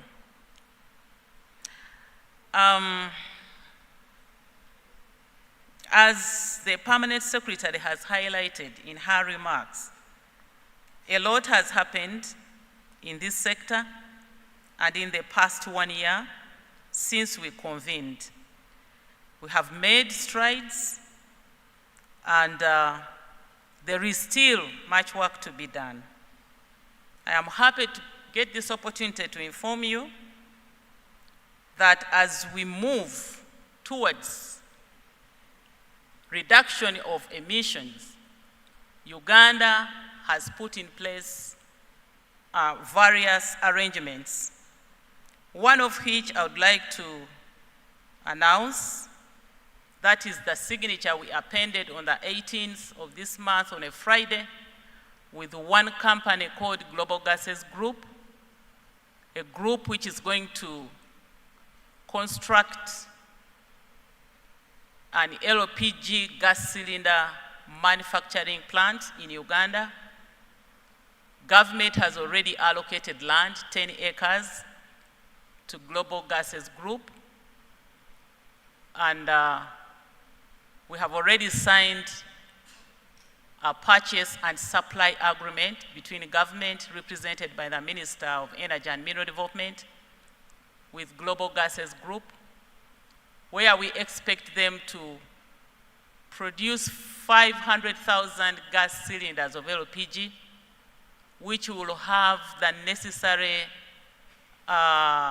accessories, such that when we give you the gas cylinder, it has the initial refill, initial fill, and also the accessories, such that you just begin utilization of this LPG gas cylinder. They will be of various sizes for affordability purposes. And we are going to work with OMCs, especially those that cover a wider range, the oil marketing companies, so that they will be able to bring in the LPG as we wait for ours to come from our upstream development, Tilenga, and Kingfisher, as has been enumerated by my sister Mariam. So I will call upon all of you here to really work with us in as far as sensitization is concerned. We have to work on mindset of our people. Don't just assume that when you see us wearing suits and nice, skirts, and we are coming from the cities, that we are now out of the stigma of using gas. People are stigmatized. They fear using gas. People of different calibers, secretaries in ministries, ministers, members of parliament. You can't leave the house girl cook using LPG. Oh no, you'll find your home, gutted in fire. So that stigma is still with us. That's why you see us keep behind the kitchen sacks of charcoal and firewood. You have a cooker, which is now working as fashion to have a cooker in your kitchen. It's fashionable. When you are constructing your kitchen, there must be provision for that cooker. How many times do you use that cooker? How many times do you use that cooker, madam? Which is in your kitchen. And yet, you are having sigiri. You are having a sigiri behind. The canony designate is now speaking to you. To repent. Repent. Do away with the sigiris. Do away with firewood. Please use the gas cylinders you can afford. We demonstrated this at the Ambassador Katie's residence. We cooked. We timed ourselves using the pressure cooker, electric pressure cooker. We cooked matoke, we cooked sweet potatoes, we cooked meat. I think Ambassador Kate cooked meat. I cooked matoke. We mingled kalo, and we ate, and we were happy, and we timed, and we concluded that it is far expensive to use charcoal these days than using electricity. Repent and transit from using charcoal because you can afford using electricity. From now onwards, I would like to see a changed soul. A changed soul. I mean, this is the way we will continue coming to conferences. We talk about clean cooking. And we, the very people who should serve as examples, we know what is happening in our homes. Because I was there, but now I'm a saved person 5 years ago, not just because I'm a canon, no. And I was so happy when I was appointed as a Minister of Energy and Mineral Development, and I had transited. I said, okay, at least. So the sacks of charcoal that we see on trucks entering Kampala, where are they going? They are going to your homes. So we are working very hard. The PS also mentioned the criticality of this conference, which is happening at the time when we are seeing off our National Development Plan 3 and receiving National Development Plan 4, where the NDP 4 has a theme which is sustainable industrialization for inclusive growth and wealth creation. They are closely related to transforming livelihood through clean energy access, inclusion, and sustainable industrialization rotate around access to energy, availability of sustainable energy, affordable energy, clean energy. So the two are in sync. It is very important to note that. Over the NDP4 period, the energy sector will be a critical enabler in supporting the government's tenfold growth strategy through, number one, maintaining focus on our targets to energy infrastructure development, generation, transmission, distribution of renewable energy, because that one may sometimes not require a line, but rather gas cylinders as enablers. So that is target number one. This supports value addition. It will also support value addition to agriculture, production and productivity. How do you use the small piece of land productively to sustain you, to get money, to be able to pay for electricity, to be able to cook using electricity?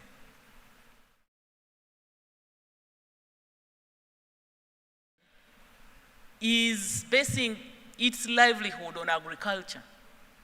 So we have to focus on production and productivity. Energy is very critical there. Tourism. At one time, Uganda was announced as tourism destination #1 in the whole world. But tourists would like to find hotels that are supplied with sustainable power. You know, sustainable power, so that they can enjoy their money.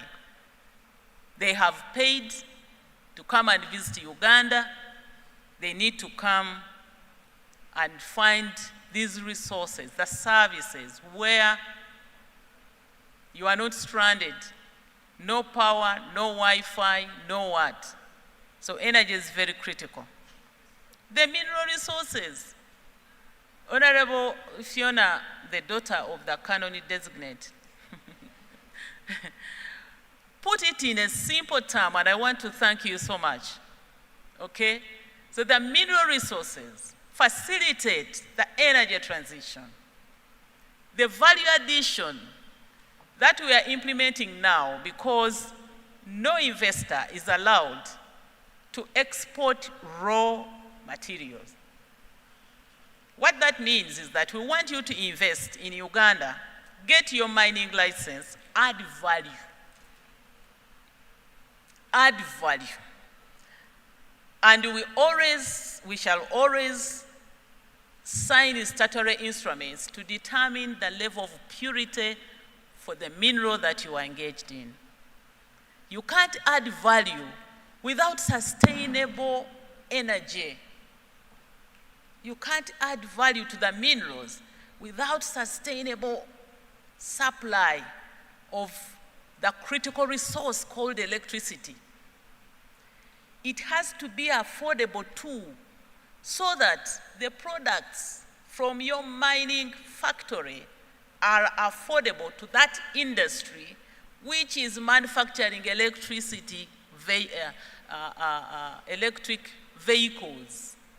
Because they will need the battery, lithium battery. If you make production of lithium chips to be used, very expensive, the batteries are going to be very expensive. The cars, therefore, are going to be very expensive. The second one is through ensuring that energy supports the knowledge economy. Knowledge economy.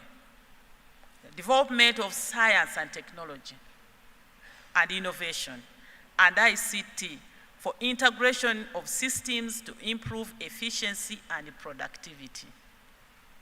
We have no choice as a country but to accept that this area of innovation, science and technology, AI, you go to hotels abroad and you are served by this lady, the robot. You know, I was in China in a hotel and the car robot was there in the corridor. Shh. coming to the lift. Because it cannot press the button, it senses that there is somebody who is standing there, and she will tell you, can you please press number 4? Number 4. You are in the lift and you help her press level 4.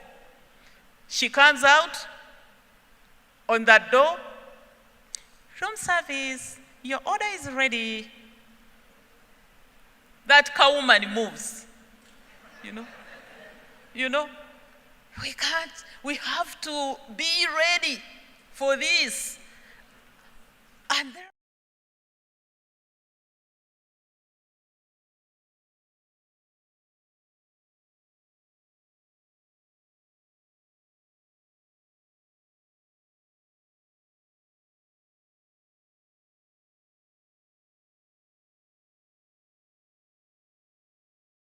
creative and sports systems. Culture is not static. Culture is dynamic, whether you like it or yes. Culture is dynamic. So with this support, you will see culture preserved, but at the same time, matching the trends. The other thing is, for example, in culture, let me also add that if you were to consider sports as a culture, for example, Uganda is going to host the African Cup of Nations come 2027.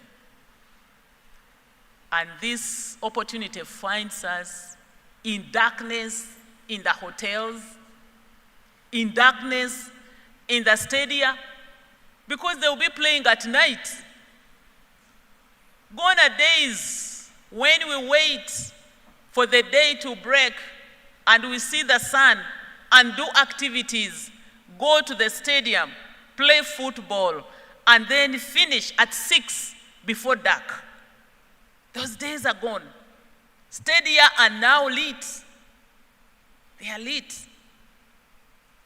I was in Barcelona. I happened to visit. I was in Spain, and I went and visited. The renovations at Camp Nou, renovations to match with the times, ICT, all these calls for energy. Sports culture calls for energy. The other one is continuing to power of the social service delivery systems in health, in education. We are now entering a critical political system in Uganda. You wouldn't love to go through what I'm going through right now. My colleagues, ministers, and members of parliament, on a daily basis, bring their applications for power connection. My hospital, my school, my hospital, my school, my hospital. You can't leave schools in darkness where government is supplying computers. If there is no electricity, these computers are going to be apparatuses. Just computer looks like this, and just. They are supposed to be utilized, therefore, a call for connection, power connectivity. The hospitals, government decentralized the health services. We have district hospitals, referral hospitals, and sub-county hospitals. At the sub-county or town council, we want a fully fledged health unit where mothers can go and deliver, where we have doctors to carry out operations. We need power there. Then come parish development model, which we are implementing right now, where we want to see value addition on the agricultural products by our people at the parish level. We want cold storages. We want value addition. We want to increase the lifeline of the products from our agricultural system. So we have to go down to pull power to those load centers, leave alone the individuals who would like to watch football. Because when the country is stable, this is what it brings. People want to watch TV. Ladies want their hair to be, changed in salons where we have electricity. Okay? Those who enjoy one-on-one, they would like to take a cold one for the road. Okay? I am not there. I am not there. So really, we have to make sure that we give people good service. Our social service delivery systems have to be enhanced for better welfare of Ugandans. Then delivering clean energy for all by 2040, where renewable energy will remain pivotal, supported by technology developments, and among other priorities, which are aimed at supporting impactful transformation of lives and livelihood. At the same time, the electricity subsector is undergoing reforms. The second generation reforms, since the amendment of the 1999 Electricity Act, which were aimed at consolidating gains, attracting more investment, and improving service delivery. For example, in the amendment that we did, that's when we removed the monopoly of purchasing, bulk purchasing of power by Uganda Electricity Transmission Company, a wholly government-owned company. We opened it up such that you can invest in this, you purchase power, and you sell. We also opened the monopoly on generation, and you are free now to generate power, sell it. Generate either from hydro or solar or wind under IPP. These are independent power producers.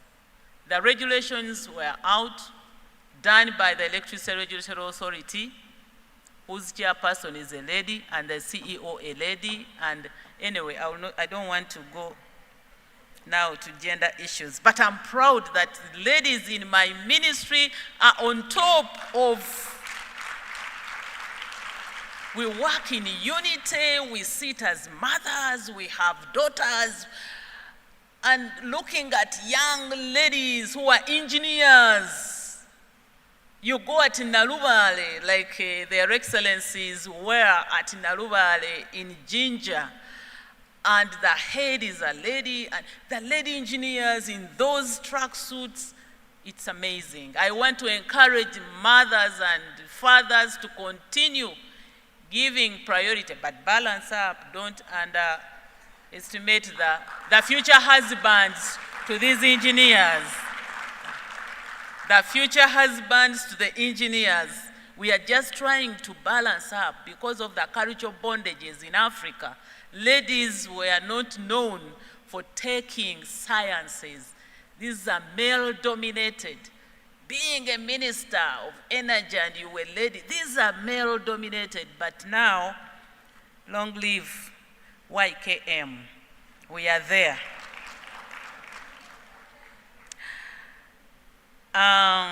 Of course, we will be working in a collaborative manner with all key stakeholders, and we shall ensure this happens while keeping the lights on. Therefore, the need to enhance our collaborative efforts is important. I am glad that this is something we are prioritizing in this conference. To achieve Uganda's aspirations, we must work together. As government and you, we have to work together. You, private sector, you, civil society organizations, and you, the development community. We have to work together. Collaborative efforts are very crucial to developing innovative solutions and mobilizing necessary investments. So the ministry and government is committed to creating an enabling environment for all of them, for all these initiatives. As we advance, we invite partners to invest in Uganda's energy sector. There are opportunities in renewables. I know you are now aware. Non-renewables, the mining sector, particularly the critical minerals that support energy transition. Your expertise, technology, and financing muscle are crucial in supporting government. And I want to thank you, EU, thank you, High Commission, thank you, my brother, Ambassador from France, for the well-articulated financing opportunities which I am calling upon my team, Team Energy, to realign yourselves to partake of this opportunity. I was in Paris in the Clean Cooking Conference, which was co-chaired by Her Excellency, the President of the United Republic of Tanzania. And I witnessed the mobilization of the funds. Mobilization of the funds. And then the UK government, which gave 5 million euros to the Uganda's Ministry of Energy and Mineral Development to create a clean cooking unit. You know, I was pulled on side. I felt good. I gave a testimony where I lost my sister who was following me, Jennifer, who died of a funny disease of coughing all the time from year 4. And she was staying with our grandma who was cooking in the house. We people who are not of this generation, we understand the setting where people cook from inside the house. The grandma was coughing and my sister was coughing from year 4. Coughed, and she died. Good coughing. As I reflected, this coughing could have come from the CO2, which was always lingering around, circulating, you know, in the house where they were staying. So I gave this testimony in Paris, and I will continue giving it. People cough, you don't know why they are coughing. In the villages, you go there to address people, they are coughing from January to January, and the cough is not going. So you can't tell how their lungs look like, inhaling CO2 during day and during night, as if you were a plant. Okay? We only need O2, oxygen only, not any other. We don't need CO2. We are not plants. But you keep on inhaling CO2 and O2, and you don't know the impact. So really, it is high time that we all realign ourselves to clean cooking. The third message I wanted to share this afternoon, as we have articulated in our Energy Policy 2023, is the issue of phasing down the over-reliance on traditional biomass through provision of cleaner and affordable alternatives, affordability of alternatives. That's very critical. The need for a just and equitable energy transition is very urgent. We commissioned our energy transition plan last year in Dubai during the 28th Conference of Parties, COP28, and we are expected to report this year as we are preparing to go to Baku, Azerbaijan, beginning from 11th to 20, up to 22nd of November. Each country is expected to declare their commitment and to tell us how far we have gone. So, and this is why we now made energy access, including clean cooking, in the context of Sustainable Development Goal number 7, a national priority. And in our own unified message and approach, we are saying, phase down on traditional biomass and inefficient technologies, invest in accelerating cleaner energy development and access, and concurrently integrate this with our other energy resources to not only reduce our carbon emissions, but also empower communities, especially in rural or underserved areas.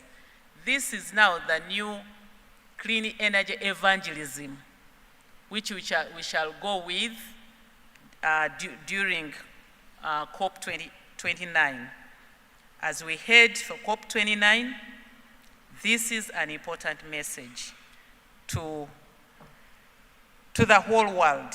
And in this regard, therefore, as we gather here over the next 3 days, I hope that the conference, in part, will be a platform to exchange experiences and ideas, to take stock, foster multi-stakeholder partnerships towards refinancing our unified message as Uganda and Africa at large. I'm concluding.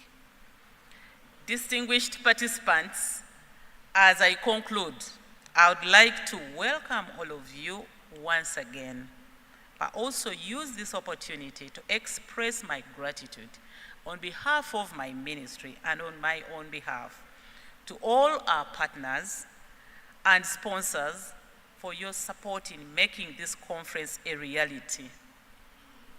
Very well organized conference. Thank you so much. Brit High Commission, thank you very much. Your maiden presentation was superb. You've captured all the areas, and thanks to Ambassador Kate, who initiated you into the office. You've captured, and we are not going to waste any time, but to just progress with what we started.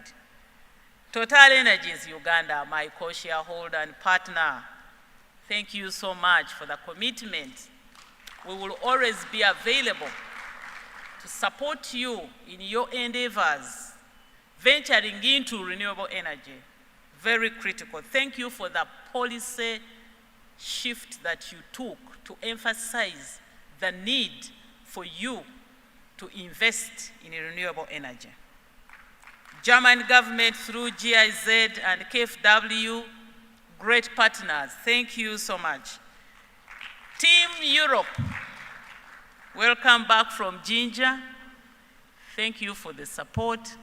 We are ready to see us partnering, especially where our oldest hydropower plant is in dire need of renovation and rehabilitation so that we can pull more power from that plant. That is a security plant for the downstream, by the way. It guards against flooding. We have many more dams alongside. If this one is not well kept, it can affect the other dams that are along the river. FAO, Food and Agriculture Organization. FAO, food. Food is food. Whether you like it, you will never create food from stones or food from minerals. You know that we have added value to minerals and now we are eating minerals? No. Food must be grown. Partnering with FAO is very critical in as far as production and productivity is concerned. We must sustain the world's population. It's on food, not plastic food. Food has to be food. Meat has to be, beef has to come from cattle. Okay? So you are a great partner. Food and Agriculture Organization, thank you so much. WWF, I see you everywhere I go. Where are you? WWF. This is a worldwide fund. You said Ayuda and call. Our own UE-CCC, I saw Mr. Yes. And then UEDCL. Where is UEDCL? You are the guys whom we are preparing to take over. Are they a wall? A wall means away without official leave. Team UEGCL, Uganda Energy Generation or Electricity Generation Company Limited. We talk about our plan to have 52,481 megawatts by 2040. Those are the guys working with you, the investors, to make sure that power is generated. Come and invest in Ayago, 840 megawatts, Kiba, 400 megawatts, Ariong, 392, Muzizi. There is already a developer for Muzizi. I don't want to cause problems here. So then Huawei, your technology is awaited. Thank you for partnering with us. Central Bank, Equity Bank, access to affordable finances is very critical. Thank you for being with us. Our own Bokona on ethanol journey. Thank you so much. Our private sector, through your respective associations, we appreciate, without forgetting our host, the Munyonyo Commonwealth Resort. Thank you so much and congratulations for hosting NAM and many other conferences that came thereafter. Team Media, where are you? Media in the room. I enjoy your interviews. Thank you so much. And I also want to thank my technical teams from the ministry and the National Renewable Energy Platform, NUREP. I understand representatives of the Secretariat are here. You are the entire team under this great lady, the Permanent Secretary. Thank you for not shaming the Canoni designate. And to our distinguished guests from outside Uganda, we welcome you once again, and we look forward to hosting you again and again and again. My two ministers of state, Honorable Okasai Sidronius Opolot, who is in Turkey right now, together with my honorable daughter, Honorable Fiona Nyemtoro. Thank you for the unity and cooperation that you have exhibited so far. May God bless you. And I don't know, it is now my honor to declare the Renewable Energy Conference 2024 and the Expo open, and I wish you all a productive and inspiring engagement. God bless you all for God and my country. Thank you very much for your kind attention. Thank you.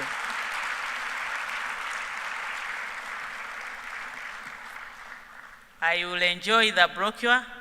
Smart, simple, smart, with full of information. I will carry this to COP29 and fire. Thank you so much.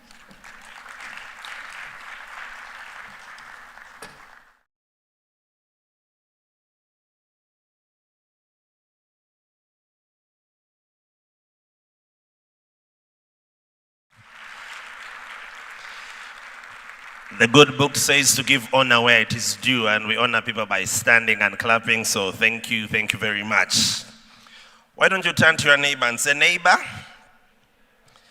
repent and turn away from your wicked ways of using charcoal and other forms of unsustainable energy.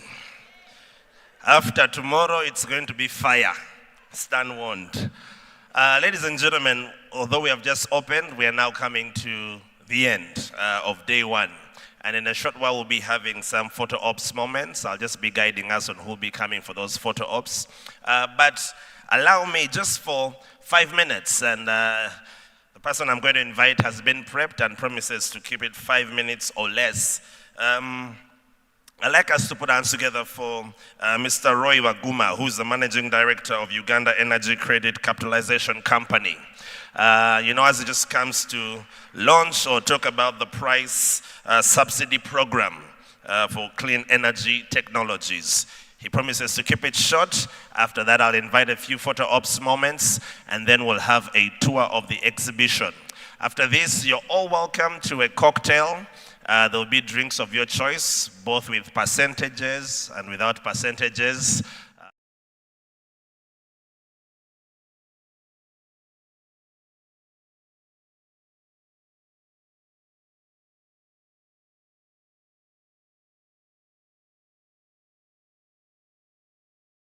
Grab the opportunity when everybody is still here, full house, to talk briefly about our company and what we are doing in the clean energy space. First of all, let me start with the protocols. Honorable Dr. Canon Designate Ruth Nankabirwa Sentamu, the Minister for Energy and Mineral Development, the Minister of State for Minerals, Honorable Fiona Nyamutoro, Excellencies and Ambassadors present here, the High Commissioner from the United Kingdom, Heads of Mission, Permanent Secretaries, all protocol observed. Also, Honorable Daudi Migereko, it's a pleasure to see you, sir. I wanted to just very briefly take you through our company. I'm going to try and be as brief as possible. We have a presentation which is there. Skip that page, please. The next one is basically giving you an outline of our presentation. And the third one, the next one. Yeah. So basically in 1999, as you all know, the sector was liberalized and the government adopted a power sector restructuring privatization strategy. And the aim of that strategy was to attract investment in the power sector, in generation, distribution, and access. And that introduced private sector participation in industry, in existing operations, and in financing and management of future investments. However, 10 years later, it was noted that there were still some financing barriers that were affecting effective private sector participation. In particular, there was lack of project finance or long-term debt in the local market to finance renewable energy projects. There was lack of interest by local financial institutions to finance renewable energy access programs and projects. The upfront cost of acquiring quality clean energy technologies was a very big challenge for households and enterprises. Energy service companies lacked concessional working capital financing to scale up their operations. And there was lack of technical capacity by local financial institutions to appraise renewable energy projects. So in its wisdom, the government of Uganda, through our mother ministry, the Ministry of Energy, established this company called the Uganda Energy Credit Capitalization Company. This company is in place to catalyze financing for renewable energy project development and increased access to clean and modern energy services. This company is well positioned to pool resources from government and development partners and to channel the same to catalyze financing for development and implementation of renewable energy projects and access programs. So the company uses limited public resources to leverage private sector participation in the financing of renewable energy projects and access programs. The company's interventions are designed to respond to government policies, including NDP 3, and now under development, NDP 4, and SDG 7, and priority programs towards increased access to electricity for lighting, clean cooking, and productive uses of energy. We majorly intermediate our catalytic financing products and services in partnership with financial institutions, those regulated by Bank of Uganda, and the microfinance and institutions and circles regulated by UMRA, the Regulatory Authority for Microfinance. We also intermediate through leasing companies, investment funds, and energy service companies. And we employ a menu of instruments which include lines of credit to financial institutions, partial credit guarantees, technology risk guarantees, grant subsidies to address affordability constraint barriers to accessing modern energy services. We also provide technical assistance for key partners and stakeholders to address capacity gaps and address barriers affecting effective energy service delivery, especially in the off-grid spaces. Now, the main subject of our presentation today is that we are an implementing agency of the financial intermediation component of the Electricity Access Scale-Up project. This is a large project, $638 million. $528 million is under the Ministry of Energy and Mineral Development for on-grid intensification, and 110 is targeted at off-grid access. And when we talk about this, we are basically under this component catalyzing demand side and supply side financing for solar home systems, for households, solar systems for commercial enterprises, clean cooking solutions powered by different sources of energy, and productive uses of energy such as water pumping, irrigation, refrigeration and cooling, water heating, and grain milling. The interventions target a nationwide approach and include refugee host districts and refugee settlements. So I want to take you to the next slide, which talks about the different programs that we have under this intermediation component. The first one is a results-based grant financing facility, which is basically in place to provide price subsidies to address affordability constraints associated with the upfront cost of acquiring clean cooking solutions, solar home systems, and productive uses of energy. And under this program, we are basically we are partnering with energy service companies to discount the prices and increase the access to these clean energy technologies by households and enterprises.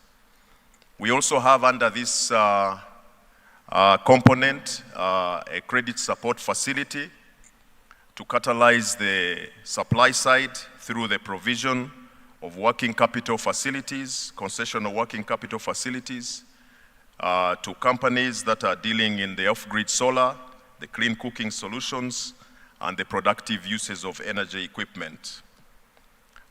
We are also the grant pass holder under this project to support contracts with energy service companies that have been entered into by the Ministry of Health, the Ministry of Education, and the Ministry of Water to support electrification of public schools, public health centers, and public water pumping sources. We also provide technical assistance, as we mentioned earlier, to address capacity gaps of our key stakeholders. So the next slides are basically sharing that 2 days ago, we signed 67 agreements with 67 companies to be able to deliver these price subsidies to the public. And for off-grid solar, we are supporting the micro products, the solar lamp with phone charging capacity, and providing a minimum of 1,000 lumen hours and a minimum of 4 hours light. We are discounting this with a subsidy rate of 60%. And for solar home systems, providing capacity to charge phones and with a minimum of 2 lights, we are subsidizing these at 50%. And the subsidy cap is 275,000. So for a solar home system of 550,000, a household would only be required to pay 275,000. For those that are cheaper, it will be lower.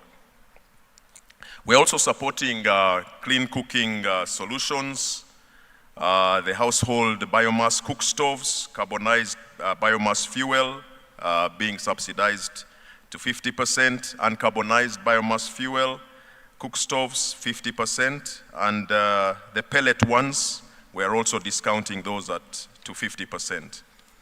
We're also supporting the non-biomass cook stoves, household biogas, because those are a bit more expensive, we are subsidizing that by 30%. The LPG packages that were being mentioned by the Honorable Minister, we are discounting that by 40%. The ethanol cook stoves, we are discounting the prices by 40%. The induction cookers by 50%. Electric pressure cookers, we're also discounting that by 50%. And then we also have solar cookers now, and we are discounting that by 30%. When it comes to productive uses of energy, we have started with the following technologies. We have the solar-powered water pump. We're discounting that by 60% with a maximum subsidy cap of 5 million.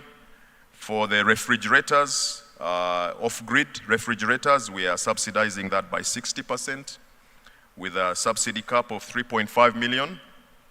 And for the grain milling, solar-powered grain milling, we are discounting that by 60% with a subsidy cap of 3.5 million shillings. Solar water heaters, we are discounting that by 60% with a subsidy cap of 3.5 million. And then we have also some on-grid refrigerators and freezers, and we are discounting those as well by 60%. And on-grid grain milling, which is dominated by pollutant diesel, we are promoting the substitution of that for on-grid grain milling, and we are subsidizing that by 60%. And the next slide is basically photo shoots of our recent signing. Just only last Tuesday we signed with 67 energy service companies. We signed agreements, and the price subsidies are going to begin delivery with effect from 1st November, which is tomorrow. The subsidized sales will begin, and then we will have a grand official launch before the end of the year during December, subject to the Honorable Minister's confirmation. So, Honorable Minister, we are ready, and we are converted, and we are ready to listen to the word. Thank you very much. This is what I wanted to say. And this is available to all Ugandans. All you need is to have a national identity card, and the amount that has been, the amount to pay after the discounts offered by government. Thank you.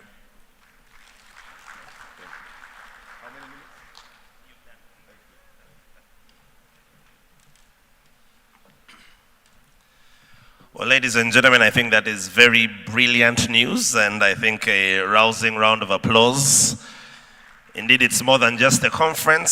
Starting tomorrow, those subsidized prices are available. We've really come to the official close. For now, I'm going to ask us to rise to our feet, and we'll have the anthems.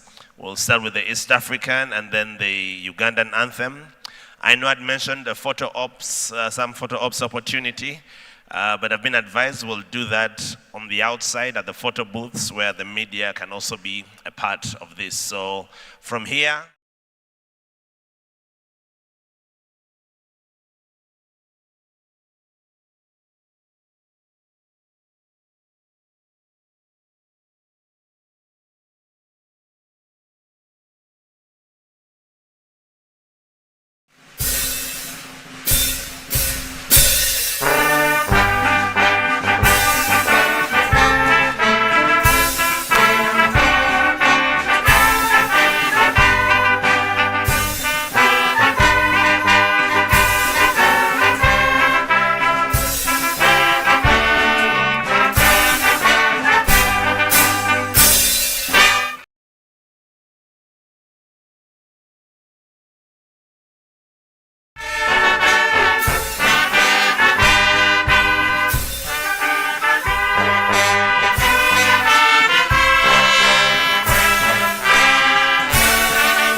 thank you very much. I'll request that we allow the Honorable Minister and the delegates just to lead the way. I'll ask